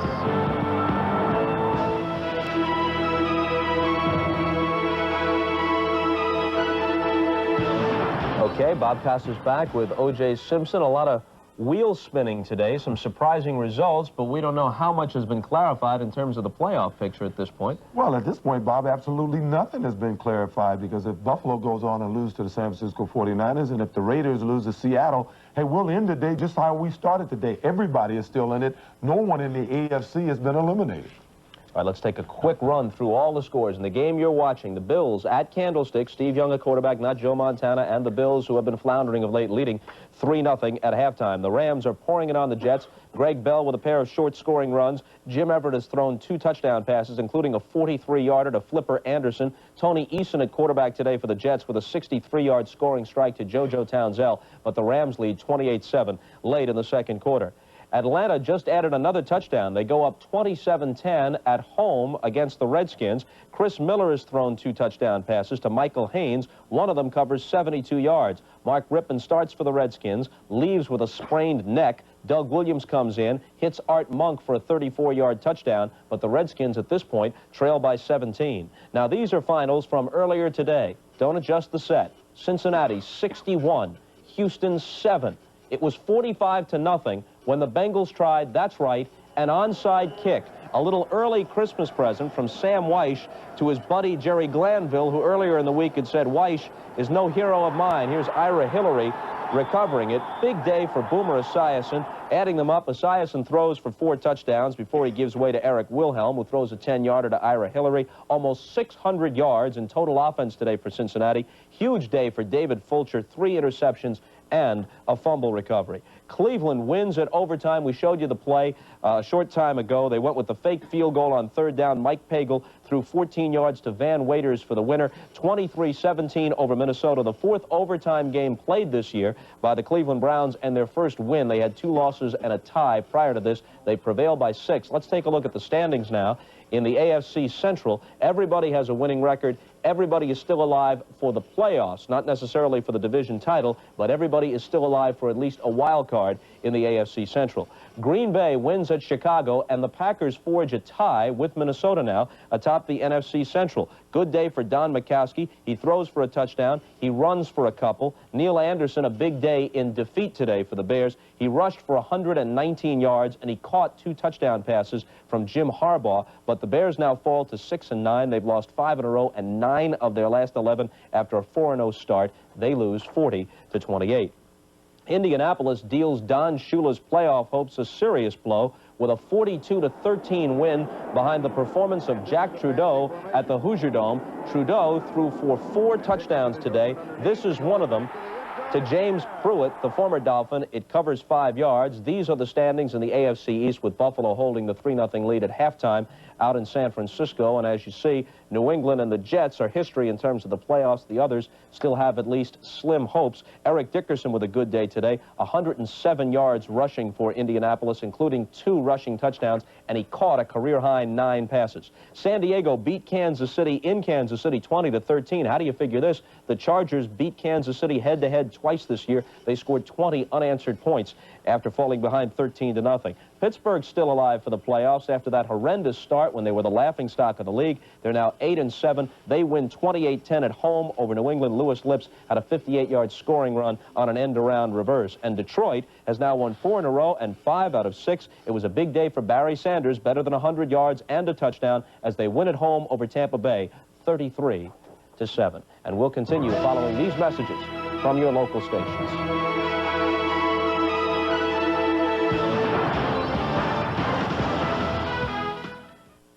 He's ruthless and cunning. Get him out of my sight. Daddy! And threatens a town by taking a child hostage. Where's the little girl? It doesn't work like that. Now a desperado must save the town, a girl, and the woman he loves. Does it really matter that much to you? Someone's got to. An all-new Desperado. Badlands Justice tonight. This Christmas, buy your sweetie a new Toyota truck or win one from your Toyota dealer. Then you can wrap it up as a gift. Go to your Toyota dealer, predict who will win Sunday's football game. You can win tickets to a Bills game or, better yet, a new Toyota truck. Now, bigger factory-to-dealer incentives mean even greater savings for you. Only at Culligan, Gambino, Halls, Marooney, and Northtown Toyota. Here's how you wrap a truck. You buy a Toyota truck today. I said, hey, Toyota, yeah, I said, Ed Kilgore, Channel 2 News. 'Tis the season to be jolly. We're at halftime. You never know where you're going to run into Santa Claus. And, you know, there are auditions going on, and now that you're not coaching him, let me just give me a little ho, ho, ho. I want to see. Ho, ho, ho, ho, ho. Well, I don't know. That's pretty good. You want to see a real Santa Claus? This is Show a me real Santa Claus. Claus. The 49er party yesterday, the real guy, St. Nick, was there. Let's take a look.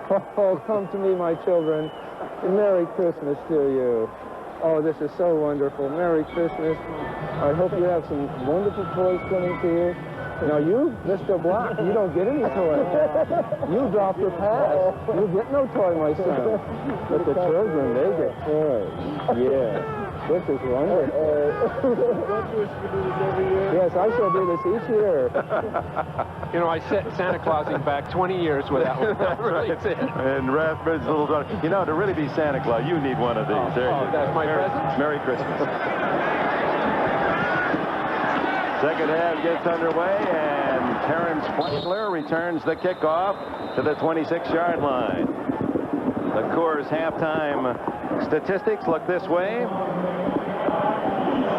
52 yards to 50 in rushing, the Niners, and 71 to 67, the advantage to Buffalo in passing. So only 2 yards separate them. That's about how the half went. The 49ers had their chance and were stopped on the goal line by Buffalo, and Buffalo's opportunity resulted in a 23-yard field goal. Time of possession even 10 seconds apart. So evenly played first half. Buffalo battling for a win that would assure them the AFC Eastern title. San Francisco playing for its Super Bowl pride, letting the world know that even with everything clinched, everything sewn up, that they still can beat a solid team. Roger Craig to the 31-yard line. Bruce Smith, number 78, makes another tackle for Buffalo. Well, we've seen the 49ers run the same kind of play about 5 times in a row. Again, they're going to stretch out. Smith's cut down from behind, but here he comes to make the play all the way across the field. But you saw the room that Roger Craig had before Smith got there.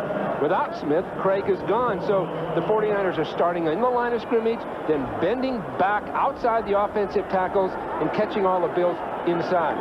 Craig, the only 49er with rushing yardage, has 56 in the game. He's going for 1,000 on the year. Young dumps it off incomplete to Rathman. Scott Radisick was there, number 97 for Buffalo. Well, maybe the 49ers need to get this game out of their system and be revitalized for the playoffs. If you'll remember, Dick, in 1987, we were 13-2 in the class of the league and odds-on favorites, and then we're upset in the playoffs. And so that was the Minnesota game here. Right. A loss at this point in the season, believe it or not, wouldn't be the worst thing that could happen to the 49ers. Now, on the other side, the Bills could really make their year, could be right back where they were a year ago by winning today.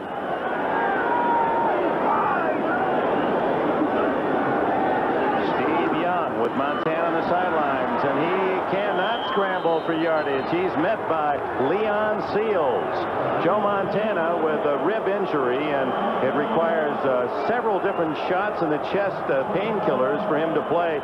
And the doctors felt it just was not wise for Montana to continue to give him a week off.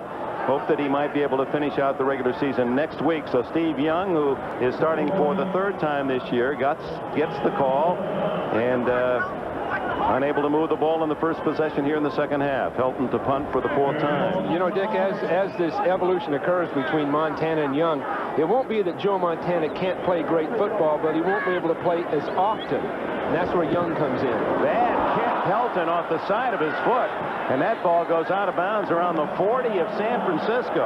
Now they're going to mark it the 45. Helton almost missed it completely off the side of the foot. 16 yards. I don't know if he's had many bad ones this year. He's a much improved player, and this ball is just caught on the side of his foot. He just wasn't quite at his best. The concentration level is vital for a game like this for the 49ers or any team that have these playoffs locked in. But again, they have to retain that standard of play has to be way up there. But it's only human to relax, and apparently that's what we're seeing from this San Francisco team today. Kelly. Fagan can't get him, and Kelly hits Andre Reed on the sidelines at the 42. But Fagan again, who has been harassing Kelly all day.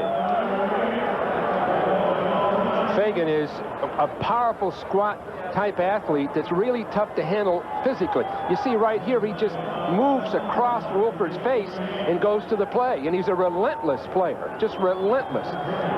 Between him and Pierce Holt, you've got 2 of the best bookend, squat, powerful defensive ends in the league that are good against the run, but outstanding against the pass. Second down and 3 for Kelly. Give to Kennebrew. Wrapped up in the backfield by Charles Haley. Haley, the man you saw so rudely dismissed on Monday night on what was a highly controversial call and then penalty that resulted in his disqualification. He has 9.5 sacks this year, leads the Niners with 3 forced fumbles. It's one of those special athletes that are in the league today. They're combination defensive lineman and linebacker. Certainly from the Taylor mold, the Harris mold from Green Bay. These are men that are big, active, excellent pass rushers, good linebackers. They're the ones that are dominating the game today. Third down and 4. Don Beebe, the rookie with lots of speed, is out to the right. And they throw underneath, incomplete to Ronnie Harmon, who was sandwiched by Romanowski and Michael Walter. It's a tough throw. Kelly had to put it right between 2 defenders that were straddling the receiver. And that was his only option. He was looking at that the whole time.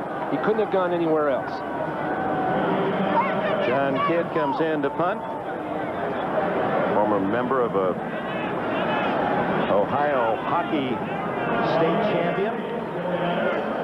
And he'll try to stick one down inside the 10-yard line.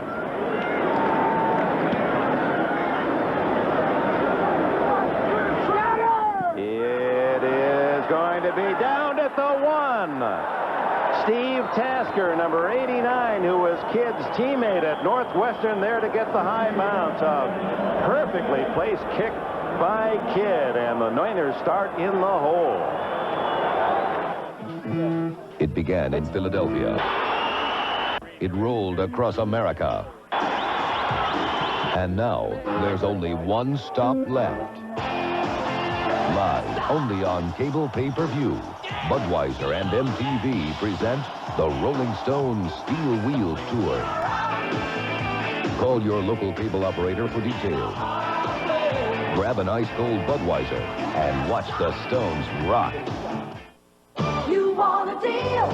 Well, here comes the deal. Now get low 4.8 APR financing for up to 48 months on all new Cutlass Supremes. This deal is not just another deal. It's Oldsmobile's new generation celebration. We've made it possible for our dealers to pass along millions of dollars to their customers on all other models. Hurry, these deals won't last forever. This is a deal on a new generation Oldsmobile. Right now, when you buy a $5 book of McDonald's gift certificates, you'll get a free plush ornament. Either Flounder. That's me. Or Sebastian. I always knew I'd be famous. And they're only at your holiday place, McDonald's. The Black & Decker Workmate.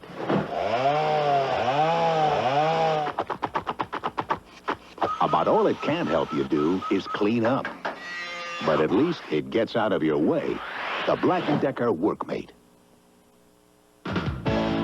NBC Sports coverage of the National Football League is brought to you by Budweiser, Beechwood Age for that clean, crisp taste. This Bud's for you. By GMAC, the financial services people from General Motors.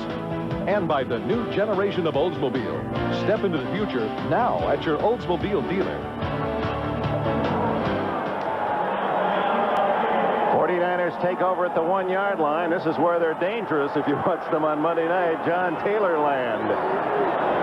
First and 99 for Young. Instead, it's Craig who has carried the running load, getting only a yard. And there's Smith again to make the stop for Buffalo. Again, Smith over the center and then stunning around an adjacent lineman of his to get to the ball. He's almost like a linebacker playing in there. You see him come up and then come right around to make the stop.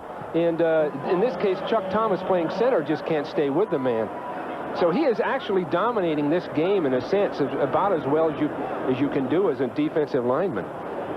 Chuck Thomas slow getting up, in fact, as you saw John Taylor come in on 2nd down and 10.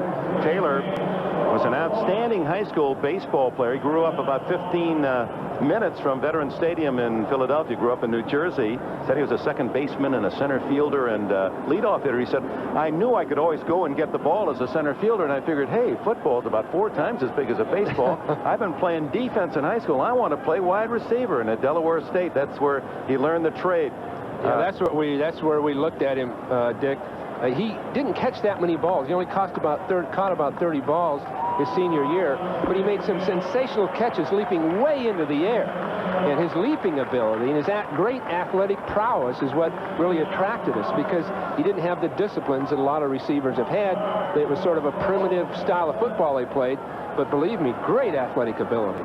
I talked with him yesterday, and of course his brother Keith plays for Indianapolis, has 7 interceptions, and he said that when he ran those 2 touchdowns, he thought about his mom, who passed away last 4th of July. He said, I somehow had the feeling that she was enjoying that with me.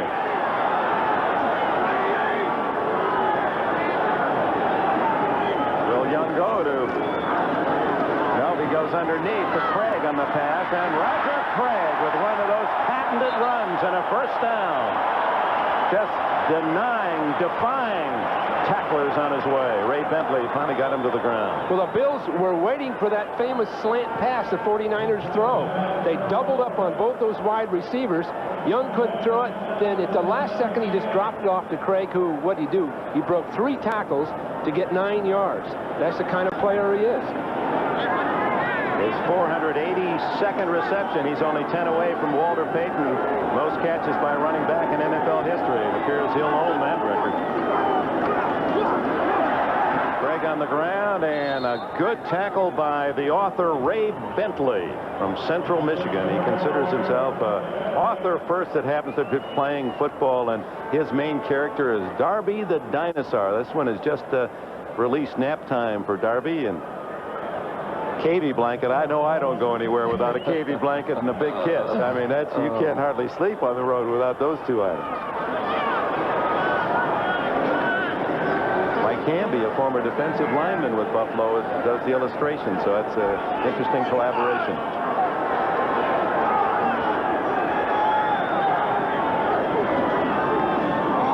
Young can't get it to Rathman, and was he open, but the reason Young couldn't complete the pass, Darryl Talley had come in on a shot from that right side linebacker position. Well, they were looking for that. That's what we call quarterback sweep. Backs away. You know, you'll see Young come out with his lineman and everyone pulling to the right, but Talley was right on top of it. He came right to Young. He wasn't worried about anything else. To be honest with you, I think the 49ers have gone to that a little too often, and they're going to need it later, but now people are just zeroing in on that play. Keith Henderson, number 30, comes into the backfield. He's a man who caught that 40-yard pass that set up what appeared to be a 49er score, only to be denied on the brilliant goal line stand late in the first half. 3-0 Buffalo.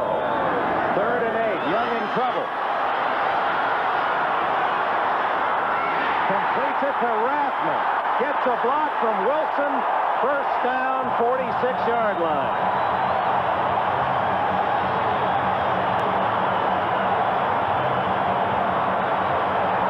You saw Walt Corey, the defensive coordinator. His team played perfect defense.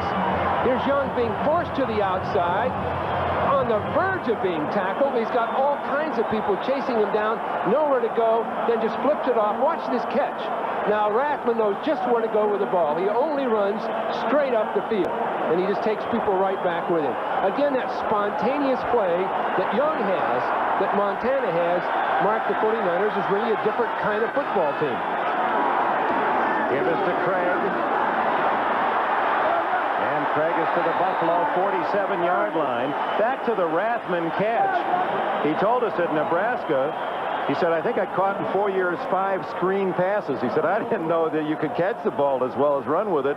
And he said Sherm Lewis, who was his coach in his rookie year, and Roger Craig were the 2 men who helped him most in learning how to be patient, watch the ball in, not try to run too soon. He's become a solid receiver. Well, that's a skill that they've emphasized in San Francisco over the years, and they've taken backs like Rathman, and even Craig only caught 2 or 3 passes his senior year, and to develop that skill. But one thing for sure, they came to the team with good hands, so you could develop it.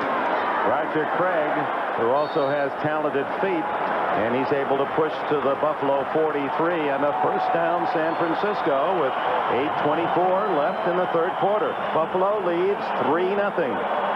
The Buffalo's playing hard football and intense football, and so far it's been the spontaneous play of Young that's made the difference. And when I say the difference, really, Buffalo is out hitting the 49ers to an extent. But it's that savvy that Young has that, as I've said before, Montana has it, and Rathman have it. And this kind of play, they can come up with something when they absolutely need it.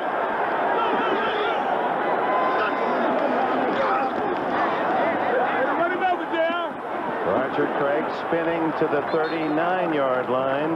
Bentley and Radisic make the tackle. Seifert, in our chat with him yesterday, said that he wants to work on his running game. Looking ahead to the playoffs, he's not totally pleased with the way San Francisco has moved on the ground. Many folks feel that Roger Craig isn't quite the back that he was in the last 2 or 3 years, but he's going to get his 1,000 yards again. In fact, he's close to it today. Well, I wouldn't relate the running game to Craig. Craig's as good as he's ever been, or maybe better. I would say the offensive line part of it may not has been as effective. Plus that, their forward passing's been so good, they're throwing when often in the past they've run with the ball. Craig inside the 35. That'll be shy a couple of yards of a first down. Kirby Jackson slanting in from a corner to make the tackle, along with Leon Seals. Dick, there was a great block, a fine block by Jamie Williams, a Plan B player from the Houston Oilers that's just beginning to play his first football for the 49ers. At tight end that time, he took his linebacker straight off the line of scrimmage, and that allowed that push that side of the line off, and they've got their added yardage. Jamie Williams, he grew up in Davenport, Iowa, and went to the same high school, played on the same team with Roger Craig. How's that for starters? Then they went both matriculated at Nebraska, where they were roommates, Craig and Jamie Williams. Timeout called by San Francisco. 6:29 remaining in the third quarter. Buffalo hanging tenaciously to a 3-0 advantage. Announcing a new generation of owner satisfaction. We're so sure you'll love your new Oldsmobile. We'll let you return it within 30 days or 1,500 miles if you don't. Who else does that? Unlike some warranties, Oldsmobiles covers just one part. This is the part. Oldsmobile now offers roadside assistance around the clock, even in places where there aren't any clocks. The Oldsmobile Edge, there's nothing else like it. We're looking.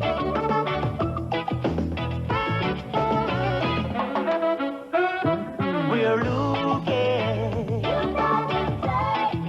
Yes, we are looking. Come on. I'm just looking for a push. Bill.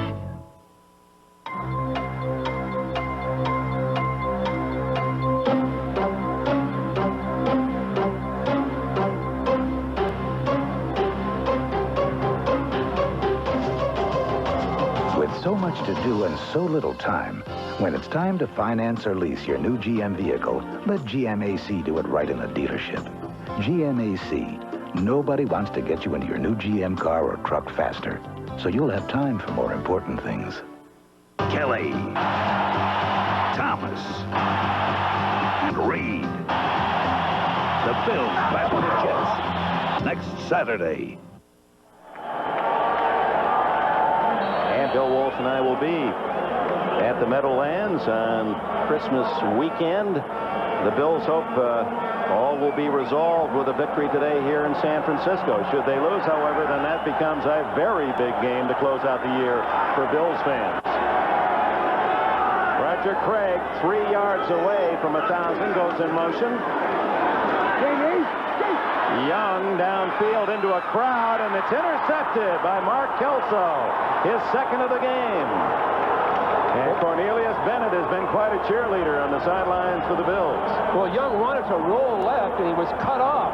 The Bills penetrated so far, he had to stop, and then he had to throw it all the way back across the field. Because he wants to go to the left, and then he's forced back. Again, Kelso makes it his second interception, which is really critical. Now you're going to have Roger Craig going down to the corner with a release here. Young wants to come around and roll, but he's cut off. And consequently, he goes and he has to cut back. And then you'll see this. Now he bends back. Now he throws a little bit late with two defenders on his man. The reason he threw late, he was forced to take his eye off the receiver by that penetration. That cost him the interception. So the Bills take over at their 10-yard line, still enjoying the 3-0 lead. Kelly on a bootleg. Dumps it off to Thomas. Boy, look at those quick feet. He's at the 20. And he's out of bounds at the 30, a 20-yard gain. Blocked by Pete Metzelaars, helped out. Well, that shows Thomas great quick feet that we moved because he had Chet Brooks there to tackle him, one of the surest tacklers on the 49er team. Again, Kelly now is in trouble. He has penetration cutting him off right there in the form of Fagan. He comes back and he gets rid of the ball. Now look, Brooks is in great position, but Thomas' feet, they're so quick and so nimble. The coaches are really high on him. Not so much of his running ability, but his all-around, all-purpose playing. Well, he leads the NFL in all-purpose yardage. Uh-oh, in trouble, and down he goes. Chet Brooks gets him this time after he embarrassed Brooks on the play before. He may have been pumped to make that tackle. I don't know where that play was headed. It looked as though they wanted to start left and bend all the way around and go right. But there was so much penetration across the line over there that left Thomas nowhere to go. You'll see Thomas start. Now look at him come all the way around behind the guard, but Brooks has already penetrated. Nowhere to go. You don't know if they need those kind of plays. If Buffalo can throw the ball, they might as well throw it and get it over with. Second down and long for Kelly. Intercepted by Romanowski. And he is to the 23.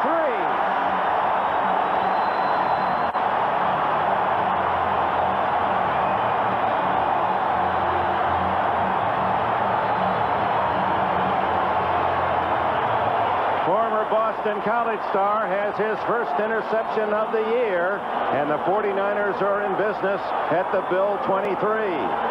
Romanowski just rode the tight end down the line of scrimmage and drop.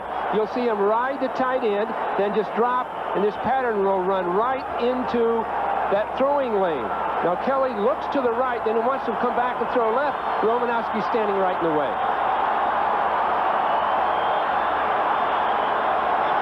Steve Young with Rathman and Craig behind him. Roger Craig again. And he's down to the 21-yard line. Radisick and Jackson, the tacklers. Well, Seaford is, through Bob McKittrick, who basically runs their running game, just you can see them using assorted runs each time, and I'm sure it's to sharpen themselves for next week's game, but more importantly, for the playoff games. There's Romanowski. What an effervescent, young, enthusiastic player. He drives everyone else nuts in practice because he's so intense. He just doesn't know any way to go but full speed. Second and 8. Craig, with this run, he's over 1,000 on the year, and a first down at the 12. Roger Craig has been brilliant in his 7 years as a 49er. Once again, over 1,000. He had 1,500 last year. They announce it to the crowd at Candlestick.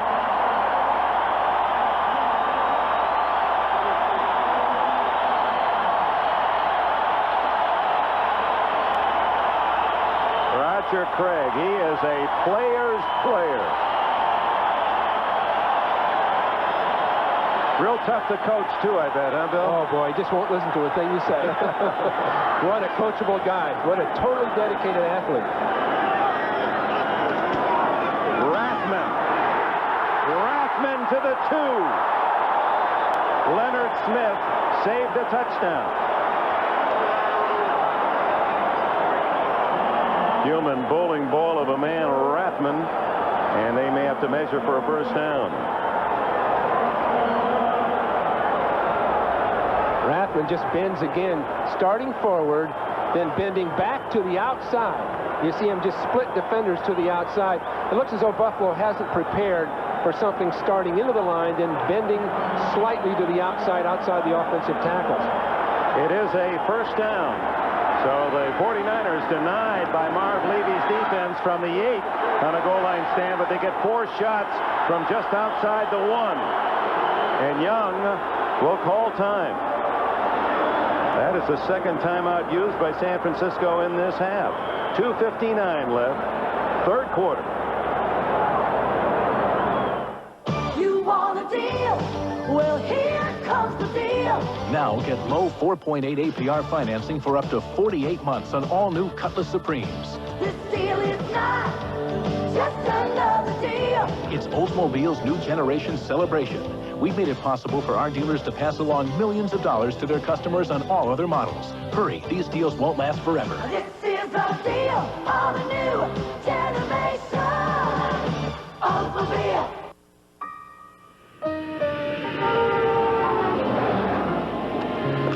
Nice to have a good friend meet me at the airport.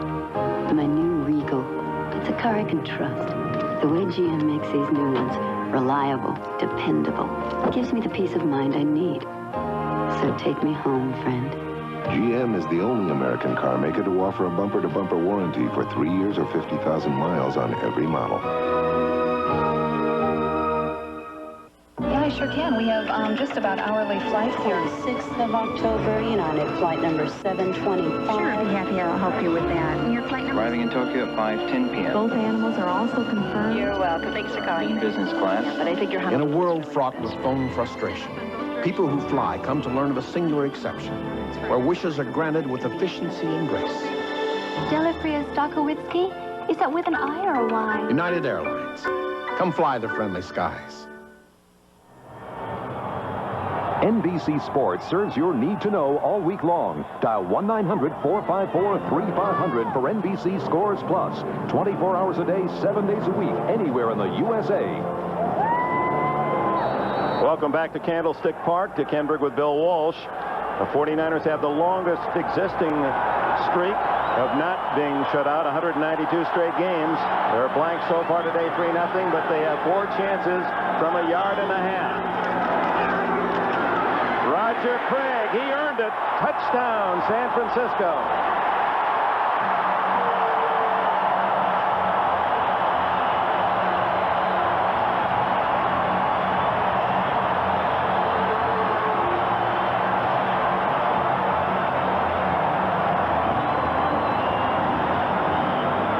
The 49ers used 5 different running plays on that drive, each different.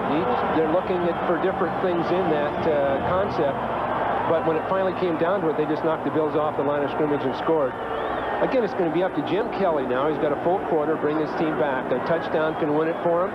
It's going to be up to Jim to pull his team back. He had 7 great games, a couple of bad ones, and now he's going to have to get it done. Mike Cofer to add the extra point. San Francisco 7, Buffalo 3. Well, here's the ground level shot. The right side of the line will come off the ball well, knock people aside, and you'll see the defense sort of being turned with just enough room to split it. And there's Marv Levy having to deal with it. The Romanowski interception to the 23, and 4 plays later, Buffalo trails.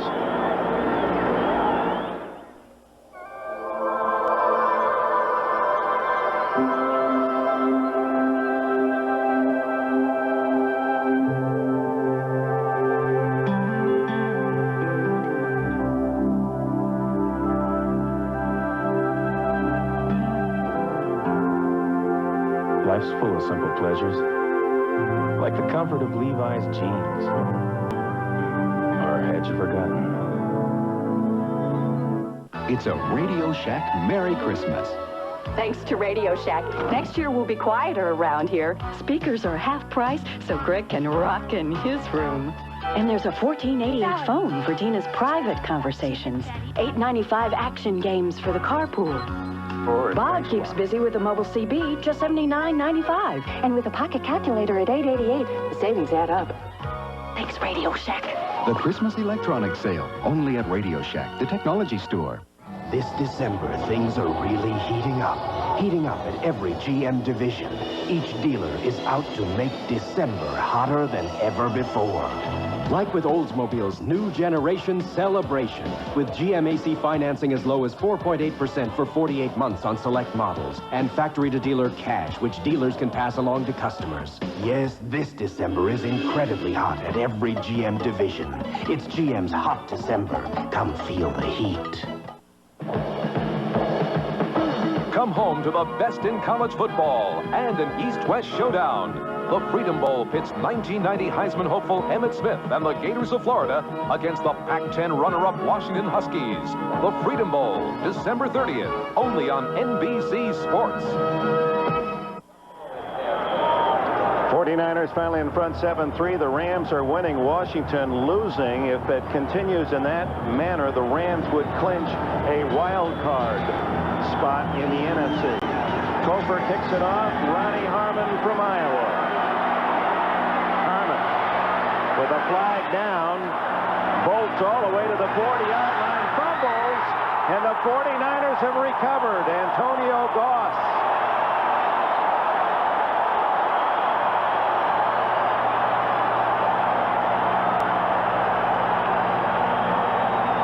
The penalty is against Buffalo, which it appears to be. It's San Francisco's ball. Holding, 84, is declined, first down. Keith McKellar guilty of the hold. Ronnie Harmon had the ball belted away on the tackle. And Antonio Goss, the rookie from North Carolina, gives San Francisco the pumpkin at the 47. Here it is. Well, here's Harmon making a super effort to try to get something done. He's fine. It looks like the ball comes out after he hits. That'll be interesting. I guess they're not going to look at it again. From that angle. Yeah, here's a better angle. Let's see if he's down before he loses it. Can't tell. There goes the ball. Looks like that knee hit, then the ball came out, but they were right there. Yeah. Now they're going to replay it. They're reviewing it now. Looks as though that knee hit, Dick. It really does. It's hard to see the ball here. See, there's the knee is bounced. There's his hand, his arm. There the ball comes out after he hit the ground. Yeah, so Buffalo may come out of this with a ball after all. At the 40-yard line where he was hit. Ronnie Harmon is a fine athlete. We coached his brother, Derek. What a family, all very bright people. Derek was in aeronautics, worked at the Stanford Research Institute here. Fine athlete. And he's their fine four-receiver type player in their shotgun. Younger brother Kevin is up at Seattle, running back with the Seahawks. So they all play professional football. Al Sabato, an NFL head linesman for 20 years, is the instant replay official today.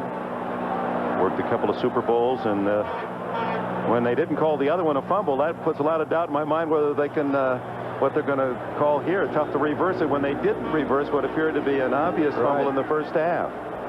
Well, his knee was definitely down from our angle. Well, maybe there's another angle that would tell us differently. Harmon, of course, more than interested. Now watch, there's. After further review, the play stands. First down. Well, if nothing else, at least there was consistency. Both appeared to be fumbles, and both, one appeared to be a fumble, they ruled not a fumble, and this one didn't appear to be a fumble, and they ruled it a fumble. I guess that's consistently, maybe inconsistent. Roger Craig, good blocking. That play was beautifully executed. Harris Barton, pulling from right tackle, came all the way around the corner and took his man down. So they got what they really wanted with that play.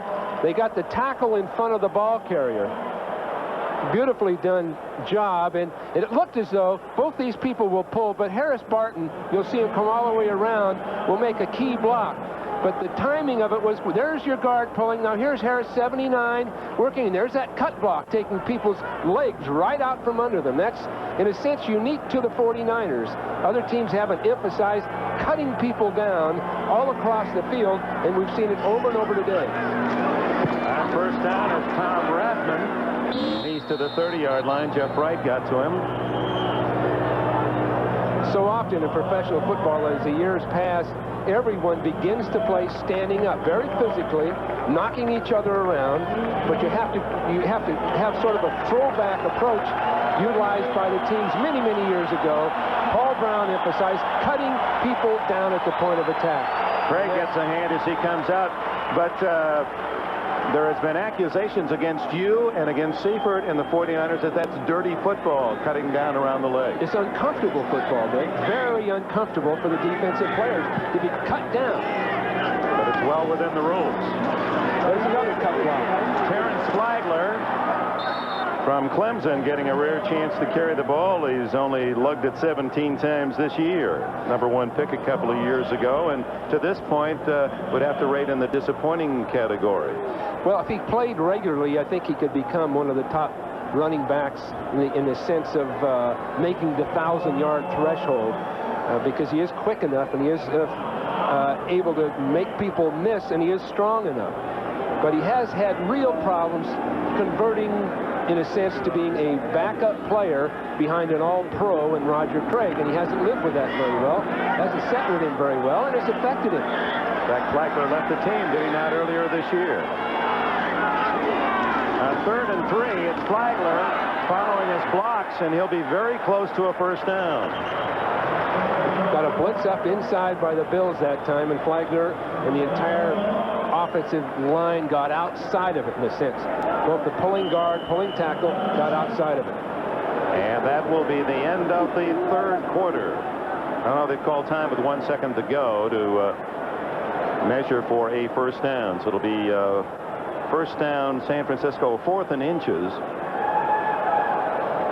as they bring in the chains. And as soon as they make the measurement, and it is another 49er first down. So interception by Romanowski led to a quick touchdown by Craig in the lead 7-3. And now on the ensuing kickoff, Harmon's fumble, controversial though it was, recovered by the 49ers, and now they have a first down at the Buffalo 22, and now the end of 3 at Candlestick. 49ers growing in command. You think you're better than me, don't you? Oh, not again. I was better than you in high school. I was better than you in college. And I am better than you now. There are still some people in this world who can change tax brackets without changing personalities. You want to put that to a test? Let's go. Now? Now. For those people, there's a car called the Legend Coupe from Acura. #1 in customer satisfaction 3 years in a row.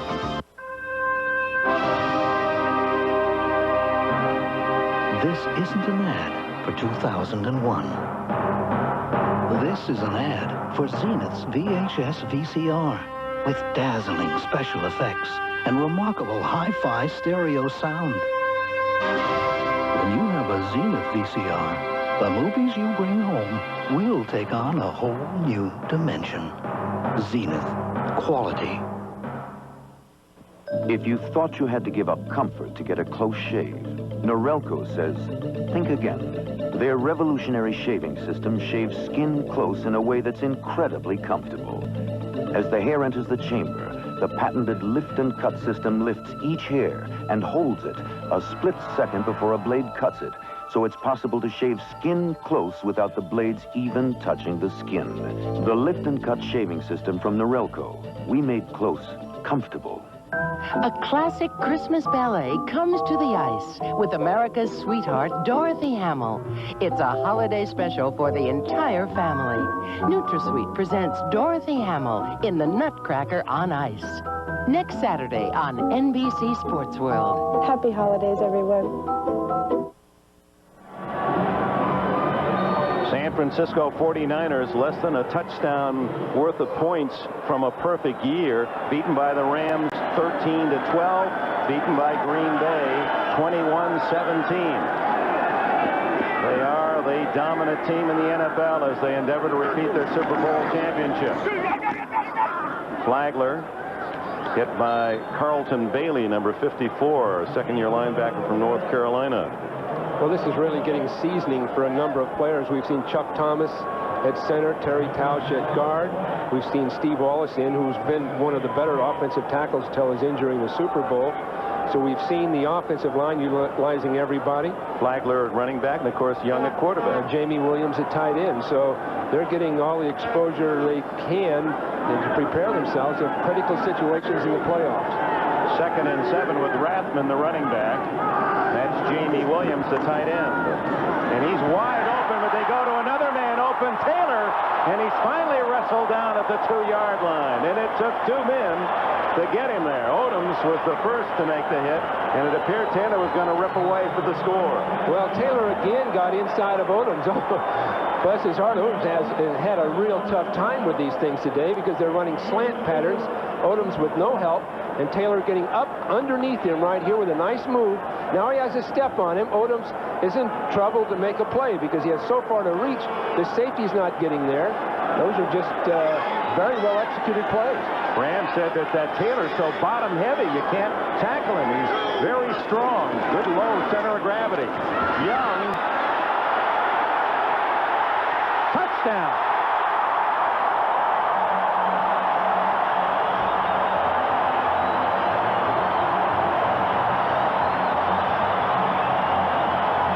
Well, there are those quick feet of Young. There was a breakdown in the play itself. Young wanted to sprint left. He ran into one of his running backs. You see him run into Rathman right there. He has nowhere to go, but Flagler does a nice job of blocking. Now watch his speed and quickness, and then he goes for it. Very few quarterbacks in football are so quick they can make those kind of moves. Quite a versatile athlete. He shoots baskets and plays golf right-handed, kicks right-footed, but plays the game, as we see it, left-handed. Kofer adds the extra point, and 61-year-old head coach Marv Levy watches his Buffalo Bills sink to a 14-3 deficit. And we'll return to San Francisco after these messages from your local station.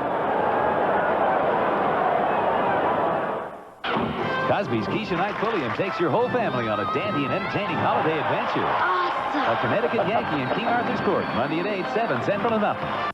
Introducing Buffalo Bills punter John Kidd for your Good Neighbor Chevrolet Geo dealer. When I signed with the Bills, the first thing I asked was, does it really snow that much in Buffalo? Everybody said, nah, maybe just a flake or two now and then.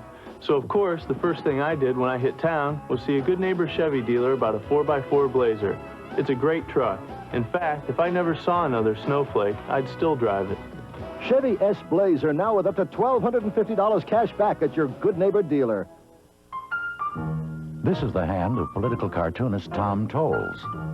He's syndicated in 150 newspapers across the U.S., and he works for the Buffalo News. To get that kind of recognition, Tom has to know politics. Sure, his work is humorous, but more importantly, it's serious social commentary. Tom Towles of the Buffalo News. The only man in Buffalo who can make politicians laugh until they cry. This December, things are really heating up. Heating up at every GM division. Each dealer is out to make December hotter than ever before. Like with Pontiac's all-out excitement closeout with big cash back and GMAC's 90-day deferred payment plan on a wide selection of models. Yes, this December is incredibly hot at every GM division. It's GM's hot December. Come feel the heat.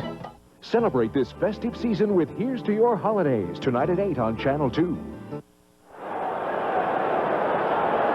Steve Young and Jerry Rice, a serious conversation on the sidelines. Young scrambling in for the touchdown. Pass interception, the fumble, both on Buffalo's half of the field lead to two quick 49er scores, and it's 14-3. 13 and a half minutes left for Buffalo. Things getting serious on the far sidelines as Kofer kicks it off. Don Beebe will take the touchback at the 20. Tonight on NBC, a classic Mickey's Christmas Carol, the animated version of the Christmas Carol.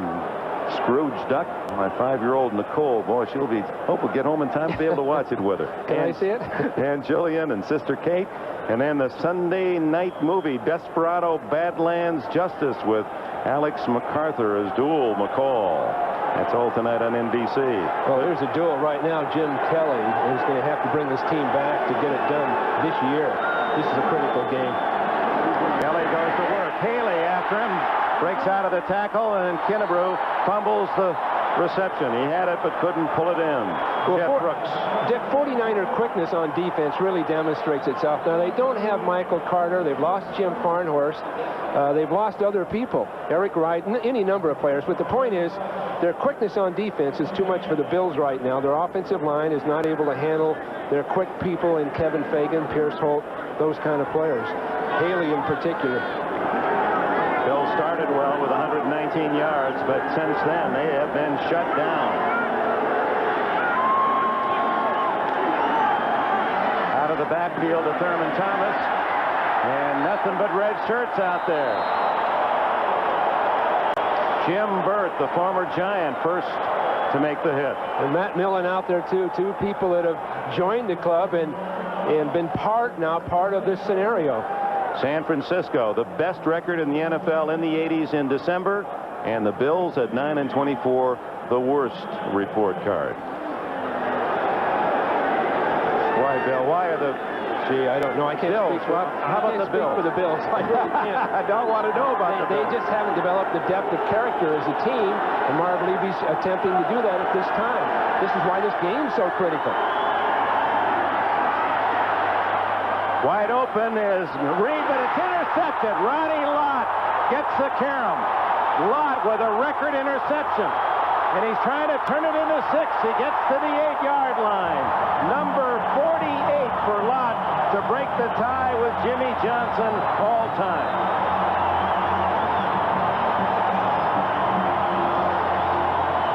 Did Lott want a touchdown here? He had a chance for one.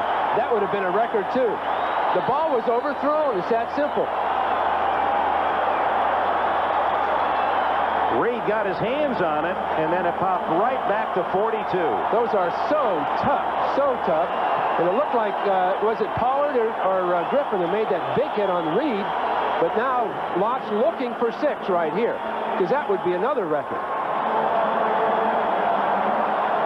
Ken Hull, the center, is the man injured on the play for Buffalo, as he made the tackle of Ronnie Lott. Well, it's that depth and that experience and that winning, not atmosphere as much as winning disciplines over the years the 49ers have developed all through their team. It just stratifies the entire team. We asked Matt Millen, the former Raider who has a couple of Super Bowl rings, about the difference between the Raiders and 49ers, and he said, no, it's the likenesses. You know, the good teams I played on with the Raiders are like this good team in San Francisco. They expect to win. I mean, it's not even a thought, well, I hope we can, or let's really try to. They expect to win every game. From the 8-yard line, 1st and goal. That's a 3rd turnover now, almost in successive possessions for Buffalo. And Jerry Rice has a touchdown. His 16th of the year, leads the NFL. Well, Odoms has been the target all day. Odoms is a physical man that tries to take people on at the line. We've seen Taylor get past him. Now Rice gets past him to the outside. Beautiful throw, by the way. I could see, I'll tell you, there was a problem on the field a minute ago, I noticed, Dick. Rice was a little upset. He didn't get the ball on that scramble that Young made for the touchdown. We saw Young talking to him. So they made up their mind to get the ball to Jerry right away, and I'm sure that's what George Seifert's talking to him about right now. Meanwhile, Marv Levy, with 12 minutes to go and down 21-3, trying to spirit his team. But San Francisco using 2 interceptions and a fumble to strike quickly for 21 points. This is a beautiful release. Look at Rice, start in and break out. Now he has Odoms off balance. There isn't anywhere to go, and the ball is thrown beautifully. What a turnaround. Do I look like some little old lady who only drives to church on Sunday? I know what matters in a truck. I know this Ranger XLT has more room up here. and more features than I'd get on the same kind of Toyota or Chevy. And it's priced lower, too. Ford Ranger, #1 for all the right reasons. I mean, I didn't buy the best-selling compact truck in America by mistake. The best-built American trucks are built Ford tough. Dry was hot. Dry is Michelob Dry. Bold taste with absolutely no aftertaste. So it refreshes completely. One taste, and you'll drink it dry. One airline works harder than any other to make sure that a good landing not only means getting you there on time, but landing your bag in your hand on time as well. United. Come fly the friendly skies. The Black & Decker Air Station. It has all the pressure you need to inflate anything fast. The Black & Decker Air Station. Always at your service. NBC Sports coverage of the National Football League is brought to you by Ford and your Ford dealer. Have you driven a Ford lately? By Black & Decker, quality tools that go at the top of everyone's gift list. And by Michelob Dry, bold taste with no aftertaste. Mick Dry refreshes completely. The 12-2 San Francisco 49ers showing their character today in a seemingly meaningless game for them. They played hard and well and lead 21-3 against a team that wants this game very much the Buffalo Bills. The good news for the Bills is even if they should lose today, a win next Saturday at the Jets would give them the AFC Eastern title. This is Don Beebe, the speedy rookie, with a flag down. Flagler gets him out of bounds at the 35-yard line. And the Bills want a penalty on a tackle out of bounds.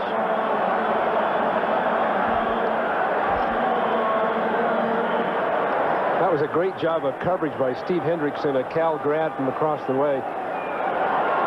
Buffalo gets a penalty. Let's take a look at the final regular season weekend.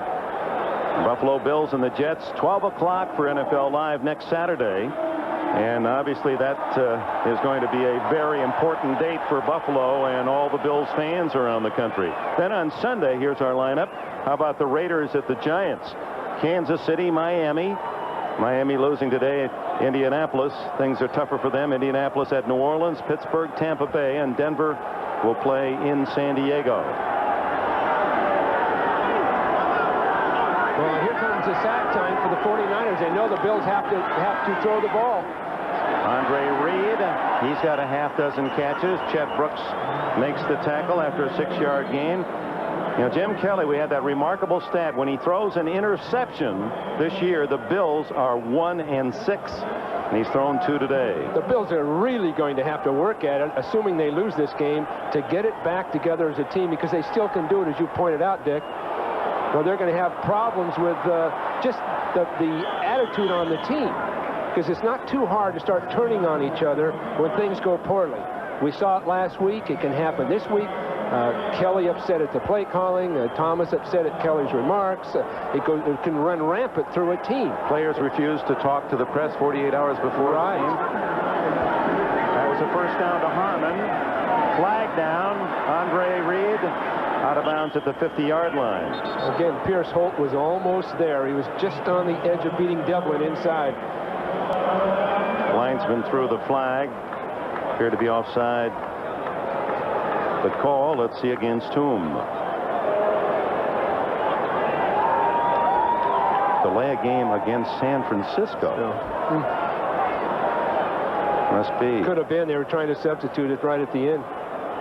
Oh, we have a chance as they sort this out, Bill. This is the first time ever you've been upstairs here at Candlestick in your 10, 11 years. Substitution, defense, 12 men on the field. It's declined. First down. Yeah, how's it look from up here? Dick, the last time I was here, I was a Bengal assistant. Cincinnati Bengals. We played the 49ers.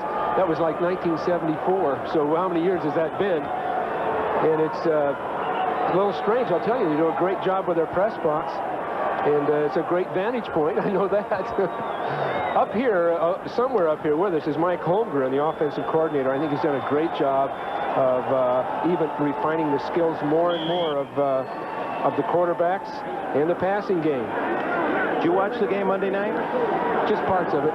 You don't watch the San Francisco games? Not as much as you'd think. Of course, we've been busy ourselves, but when you break away from something, it's really tough to watch something you've spent your life putting together. Well, that's a nice catch by the rookie Beebe, who played at Chadron State of Nebraska and Western Illinois. You know, Dick, I can really have empathy for people that retire in their careers and professions, how it feels to leave it. You care so much for it, it's so much of your life, and it's very natural to do. It happens to all of us. Kelly, good catch by Thurman Thomas. And in this case, in a way, you can't walk totally away from it and just kind of close the blinds because you're involved with us in NBC Sports. Part of your duty is to watch all teams, and that includes San Francisco. Oh, sure, and it's a great change, and I have no regrets. It's just a natural phenomenon. Ronnie Harmon getting a block from Richer, using the sideline, stops the clock, out of bounds at the 22. 10 minutes and 17 seconds left, but a big mountain for the Bills to climb. They trail 21-3. 2 other late games today. The Rams apparently are going to clinch. Well, they are not going to clinch a wild card apparently, because Washington's coming back at Atlanta, trailing by only 3. Thomas brought down by Brooks at the 17-yard line. So Kelly now, this is what we saw, well, going back all the way early in the season against Denver. Kelly just running the no-huddle shotgun offense, and he's calling the entire show now. This isn't anything from the bench. He's in charge. Caught as he tried to sprint upfield by Pierce Holt. Holt saved a big gainer. There was no one downfield, and he reached out and knocked him down. Pierce Holt, his wife Deanna, watches him today. There she is in the crowd.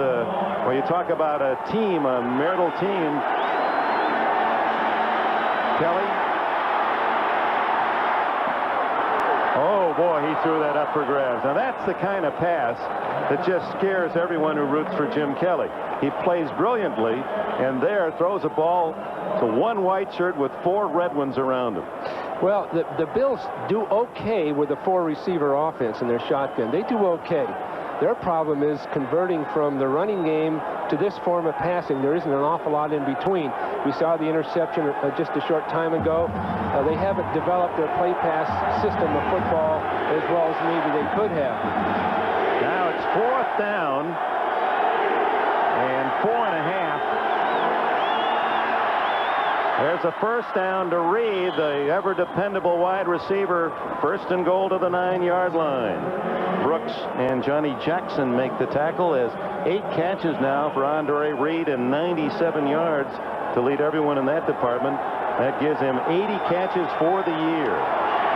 Over the middle, and Thomas is to the 1-yard line. Michael Walder, Tom Homo, as George Seifert using a lot of backup players in this game. Well, they had a full blitz up inside, and Kelly had what they call a hot receiver. In other words, throw the ball before the unblocked man gets to you, and he got it done. It was just a little underthrown, but he had the poise and presence to throw that ball and get it completed. Recognizing they need 3 possessions and 3 scoring positions. Buffalo not wasting a second. And Kennebrew is stopped at the goal line, does not get in. Well, it's not so much now whether he'll score or not. You'd almost assume he will, but it's the 40 to 45 seconds on the clock it'll take to run another play, another running play. So that is a key now for the Bills. They've got to score before they run any more time off that clock. They honestly should throw the ball here. Yeah, Levy's saying, looking at that clock, just eating up precious time. 8:08, 8:07, 8:06, 2nd and goal. Running plays, not scoring, will cost them the game. They almost have to throw.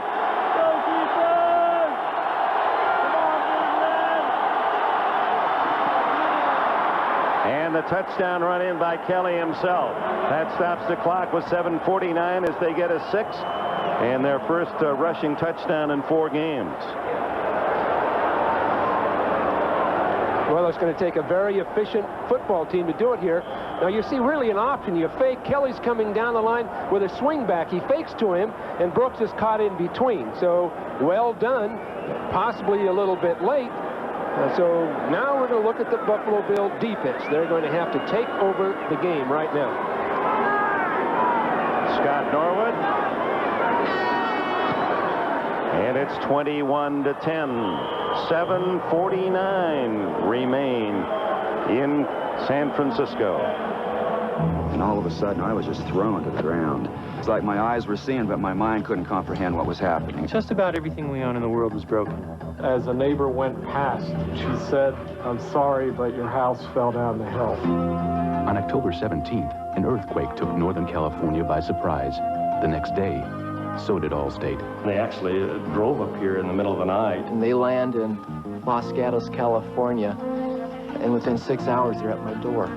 Our Allstate agent told us, "You find a place to stay. If you can't, we'll find one for you." They're inventorying our house and what's in it. They're hauling it away for us. They're storing it for us. We went through the house, and in a matter of hours, we had a check in our hands.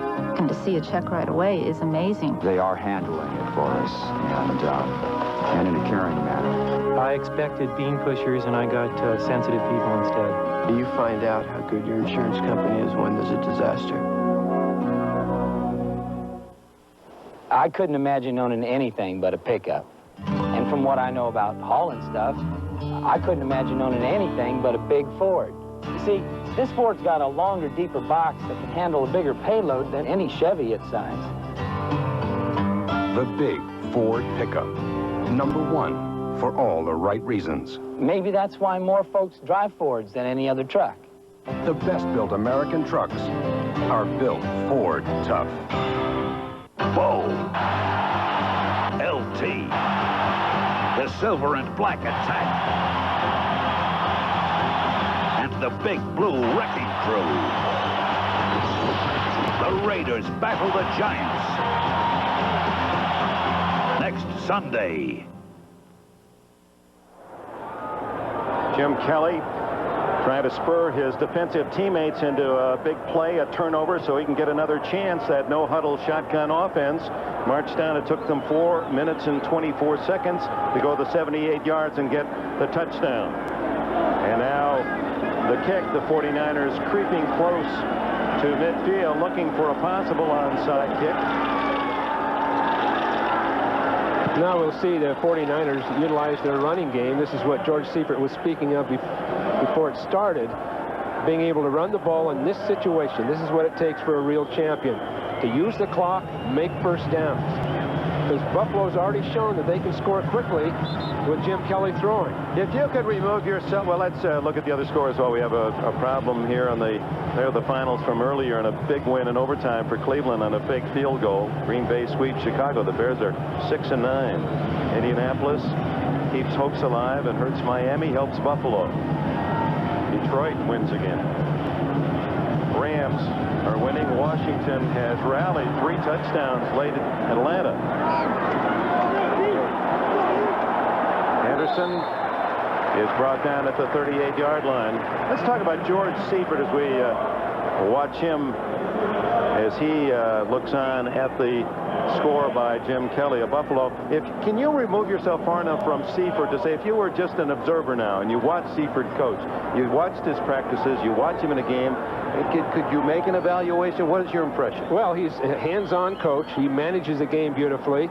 He's on top offensively, defensively. He doesn't let emotion guide him or afford him those disadvantages of not making good decisions. He deals well with the players. He's one of the fine coaches in the game right now. Could be one of the most effective in the league, starting with his first year. The give is to Henderson. Keith Henderson from Georgia gets a couple of yards. He told me yesterday that the one thing that, he learned a lot of things from you, he said, but the one thing that he's really used, and it's almost a daily thing, is the flexibility. You got to get the job done, he said, is what Walsh used to do. Got to get the job done, and if you can't do it the way you're doing it now, then be flexible and do it in another way, because there's got to be a right answer.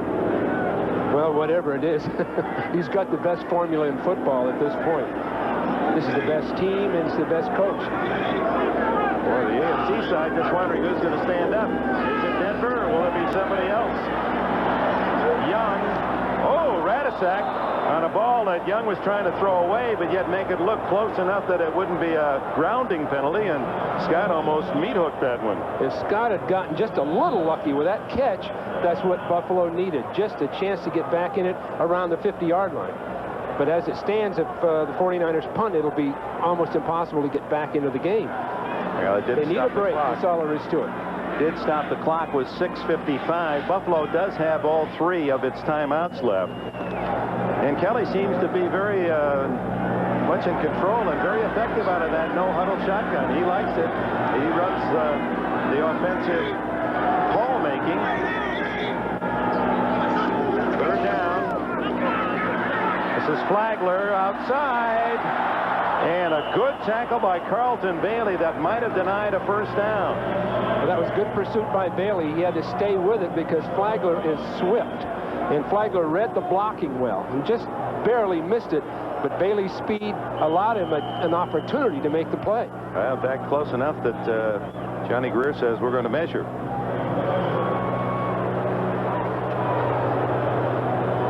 Reminder to our viewers, we'll be selecting our Budweiser Most Valuable Player at the conclusion of today's game. And it is short by that much, 4th down. And here comes Barry Helton to punt. Well, I guess they could try to block the punt. Not likely that they can get that done.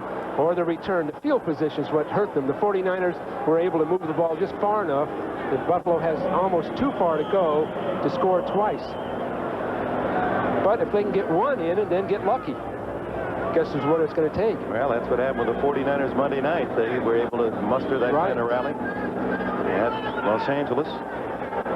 Again, I repeat it, but Buffalo is, when they get on that plane going home, if they lose, it's going to be a moment of truth for all of them. They can bring their team back together.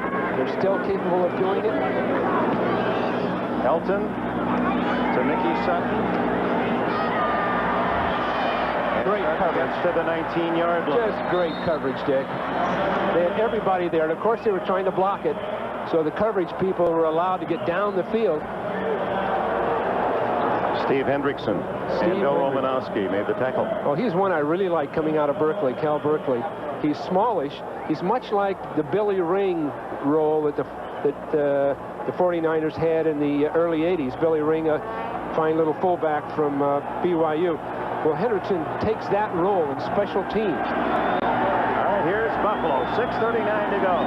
They trail 21-10. Kelly goes to work, and he hits Beebe. A first down, and he stops the clock across the 30-yard line. That is one fine pass. He just leaned into that and was right on the money. At some point in his career, Kelly can become a great player. He really can. Last year, he was one of the very best, but to get all those skills that are necessary. This one is to Reed. He fumbles the ball. 49ers recover. Michael Walter has it, and with it goes a lot of hopes for Buffalo. Don Griffin, number 29, was the man who made the hit and jarred the ball free. Well, when they get on the plane, they're going to all have to settle back, relax for the 5-hour flight. But when they come back to work, as a team, they're going to have to sit down and make up their mind. These kind of things can be overcome. They can still win their division. That puts them right in the middle of the playoffs. Griffin stripping it away, and of course the schedule maker was kind to Buffalo. They play one of the worst teams in football, the Jets, next Saturday. Reed, with down notice the fumble, had 9 catches, 106 yards, and on turnovers, San Francisco has scored the full 7 each time. All 4 mistakes happening on Buffalo's side of the field. Flagler dragged down by Talley.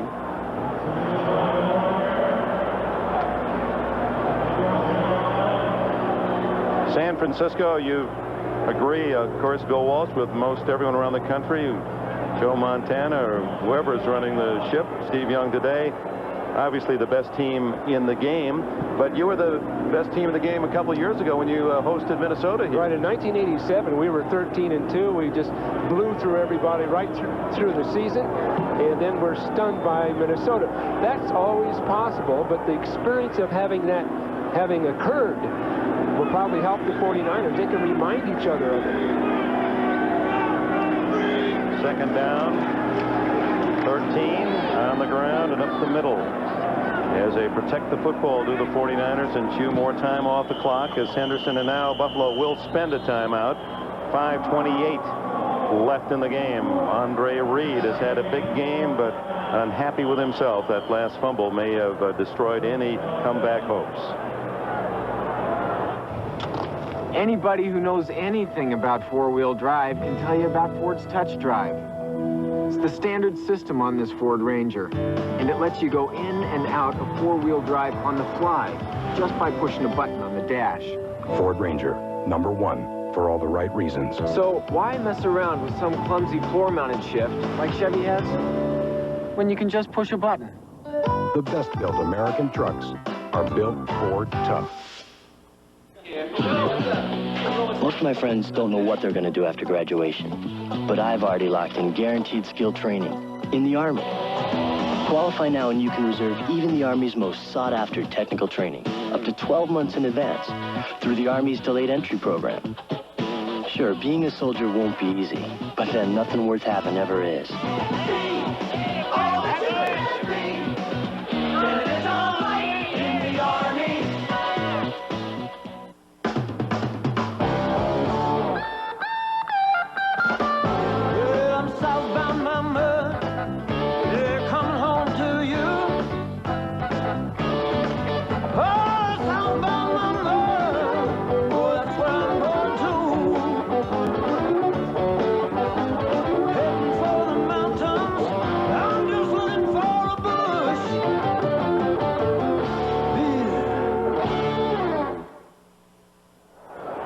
So I hope you like my little Christmas Well, present. thank you. I'll have to repeat in kind with you. Well, wait, first I want to talk about Marv Levy. When you were a rookie coach with him, he was coaching at California. Right. He told us a story, and here's left-hander Walsh.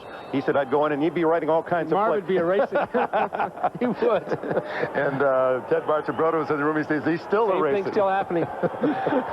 So Bill Walsh had the quick plays, but the head coach said, hey, not too much. Maybe they weren't that good in those days. Flagler. And he has a first down inside the Buffalo 30. And now the 49ers can just force the Bills to spend their timeouts and run the clock away. Well, this is good for Flagler because he's been an unhappy guy on the bench. He gets a chance to demonstrate to the fans and to the country that he can carry the ball right with Roger Craig. Boy, the depth of this San Francisco team, and we're experiencing it today as, in essence, George Seifert is using every available player. A lot of them were not available. Montana didn't dress. Keena Turner didn't dress. McKyer didn't dress. He's giving his other support players a chance. Eric Wright will not play.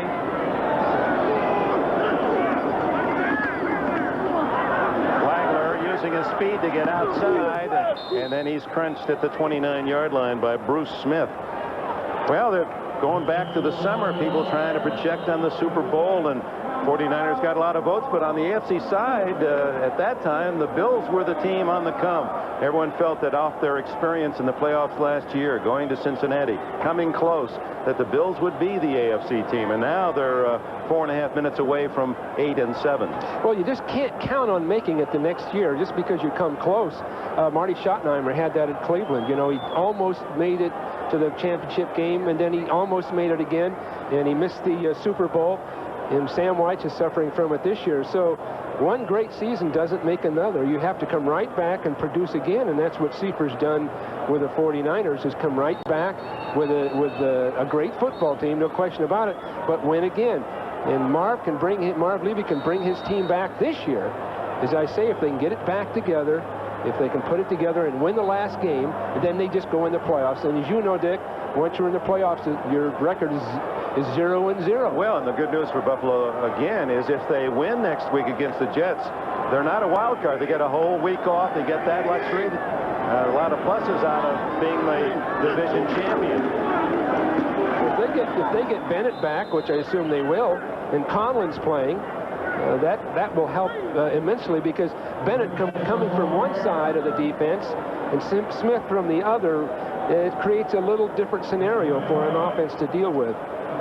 In talking with Walt Corey, he reminded us that with Bennett on one side, they're just having a very difficult time doubling up on Smith on the other. Plus, they have some other, Smirlis and Bentley, Talley, they have some excellent players on this team.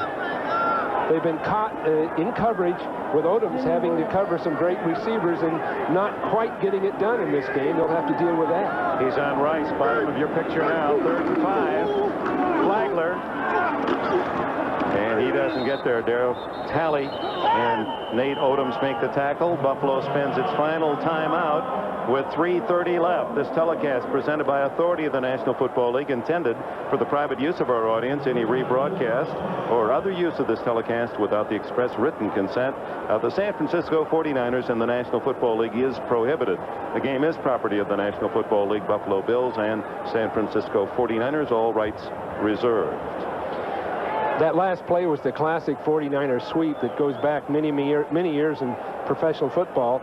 But the key's always been the block of the fullback, and that time Keith Henderson attempting to make that block doesn't have the skill of the block itself down well enough, and they couldn't get him to block Talley very well.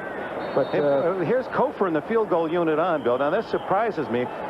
Another 3 points really isn't going to make that much difference for San Francisco, and yet you give the Buffalo Bills a chance at a block that might give them a freak touchdown. Yeah, this one's a little different strategy than I've seen. 44-yard attempt by Kofor.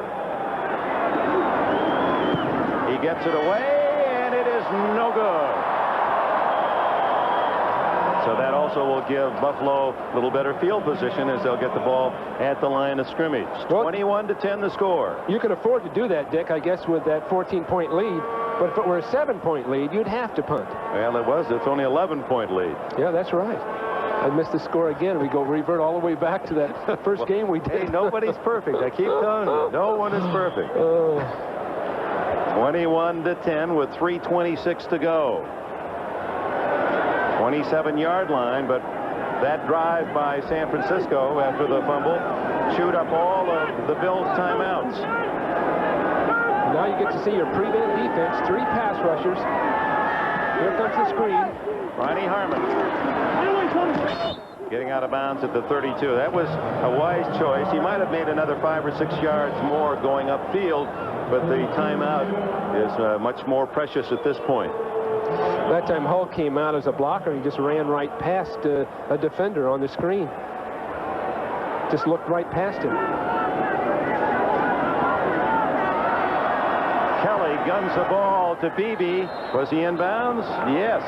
At the 46-yard line. 14-yard play, first down. He's developing into a tough little receiver, Beebe, and you've got to respect his speed. He's the fastest on the team. Well, the 49ers didn't have any number of players today, Keena Turner in particular, but Pete Cooler didn't play. Larry Roberts didn't see any action, so they still have a lot of talent outside of the men you've seen today. Thurman Thomas can't get to the sidelines, tackled at the 48-yard line, San Francisco territory. After a gain of 5 or 6, Walter and Brooks made the stop. Michael Walter, there is one of the unheralded players on a great team. He just gets it done, leads them in tackles, and is always in the right spot. Well, he's definitely a Pro Bowl quality player. Kelly throws it over the head of Thomas as he was scrambling. You have to account for people like Mike Walter on a football team. He gives you a lot of mobility. He runs about a 4.7 40. He's big and active. He's a very bright guy, but more important, he has stamina, resourcefulness, and he can play the entire season, rarely missing a play. He can do everything you ask. Rush the passer, cover on a pass. Dump off to Thomas. Look who's after him, Walter again, and he's got him at the 40. It is a first down for Buffalo. Walter's also proud to be an Oregon Duck. Oregon had not been in a bowl game in 26 years. Won the Independence Bowl last night against Tulsa. That'll make Ahmad Rashad happy as well.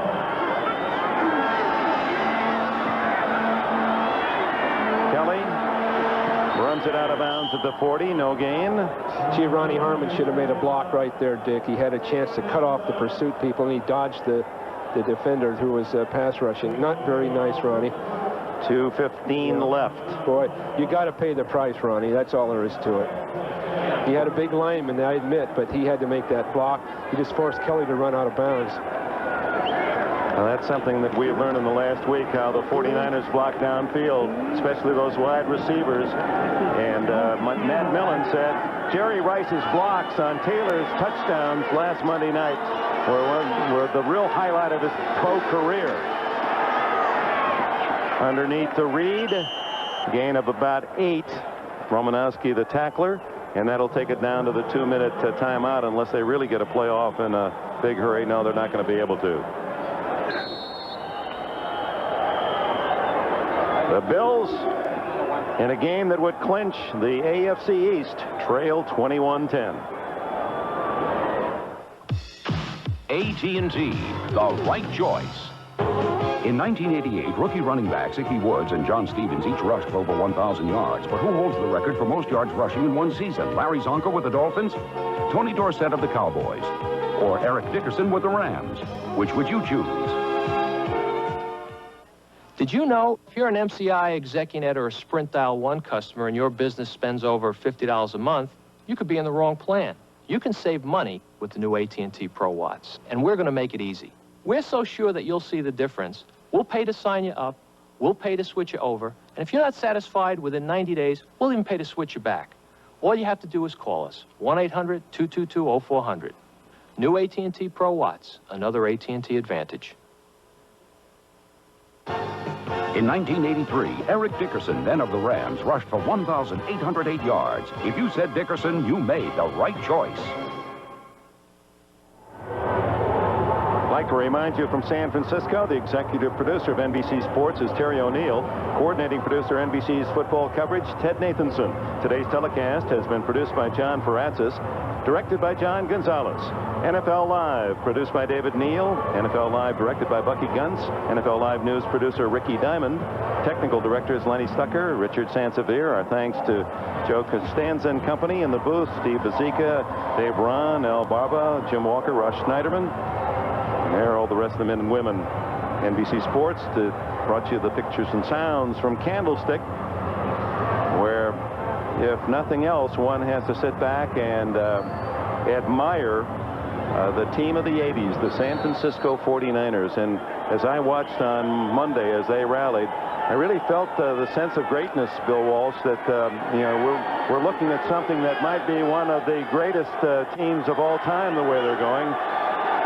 No question about it. They've got everything it takes. Now the Bills trying to come up with a big play. No timeouts remaining. We're in the final 2 minutes. Thurman Thomas gets it to the 16-yard line. Well, a score here would help the Bills just psychologically, because they can be so depressed, so frustrated getting back on that plane, and yet their season can start fresh if they can win next week. Kelly over the middle. Harmon, little reversal. Can't get out of bounds, and down he goes at the 8-yard line. Kelly needs a quick score and then an onside kick as they get into that don't waste a second, almost a panic offense. It's almost a panic offense, but Kelly's handled it very well. This is a part of their game that's been very effective. And talking to Marv Levy, he's been concerned about their ability to score late in the game. 49ers have called a timeout. 1:15 to go, and that's a break for Buffalo. They get a chance to talk it over.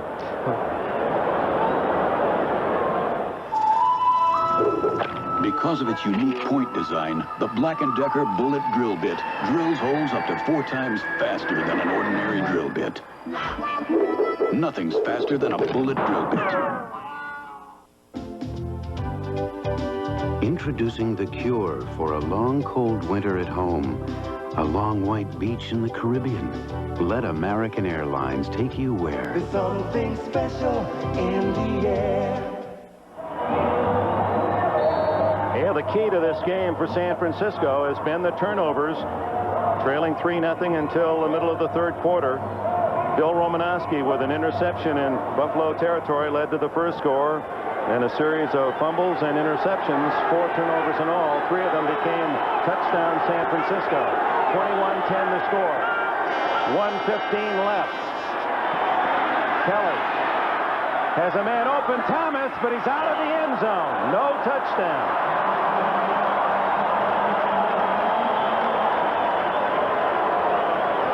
Well, Dick, you asked about the timeout a few seconds ago by the 49ers. They were in a prevent defense being backed down toward their own goal line, and they had to get their regular defense in. Now, this was no way it could have been caught in bounds, but it was a well-thrown ball. Thomas just wasn't alert enough to the end line. So 3rd down and 2. Kelly under pressure. Throws it up for grabs, and it's caught by San Francisco. Chet Brooks, the 3rd Niner interception. And Jim Kelly's slump continues. Well, the offensive line of the Bills is going to have to play more physical football. That time, there was a blitz up inside, a line stunt and a blitz, and they pushed so far into Kelly, he had nowhere to go but to throw the ball over the top and hope for a touchdown. That's why you got an interception. But the line itself was just playing too soft. Either that or the 49ers are just too quick for the offensive line.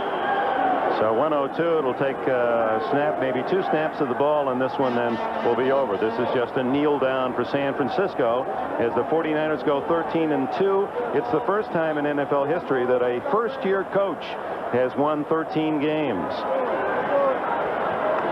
Well, this is going to be it. There's one kneel down by Young with a minute to go, and the 45-second clock starts, so they'll have to run one more snap. And then they'll have the victory 21-10.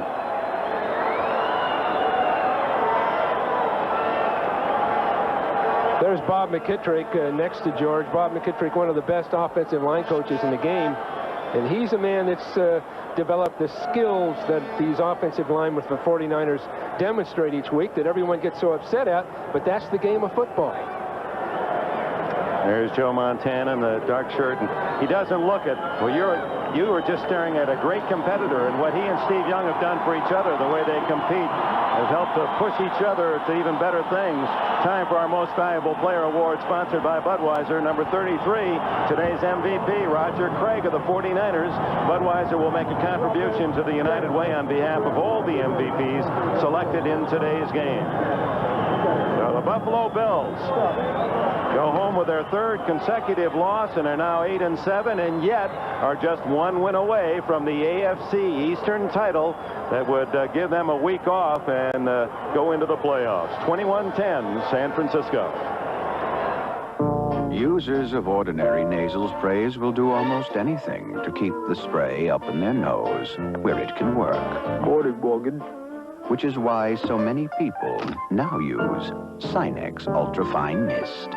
It's twice as fine as ordinary sprays, so its medicine goes up and stays up to give you the best relief possible. You don't have to stand on your head to get relief. Just get Sinex Ultrafine Mist.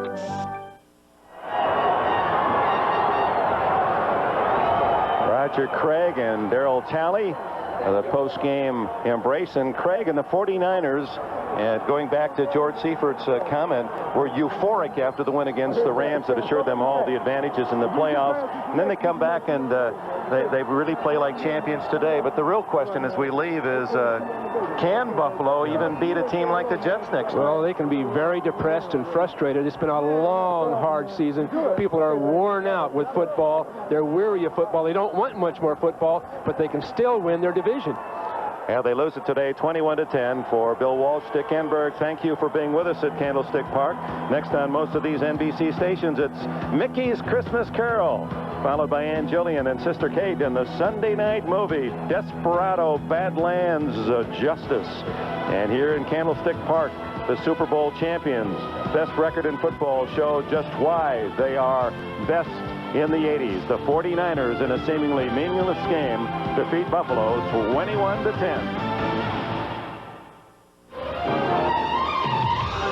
The preceding has been a presentation of NBC Sports.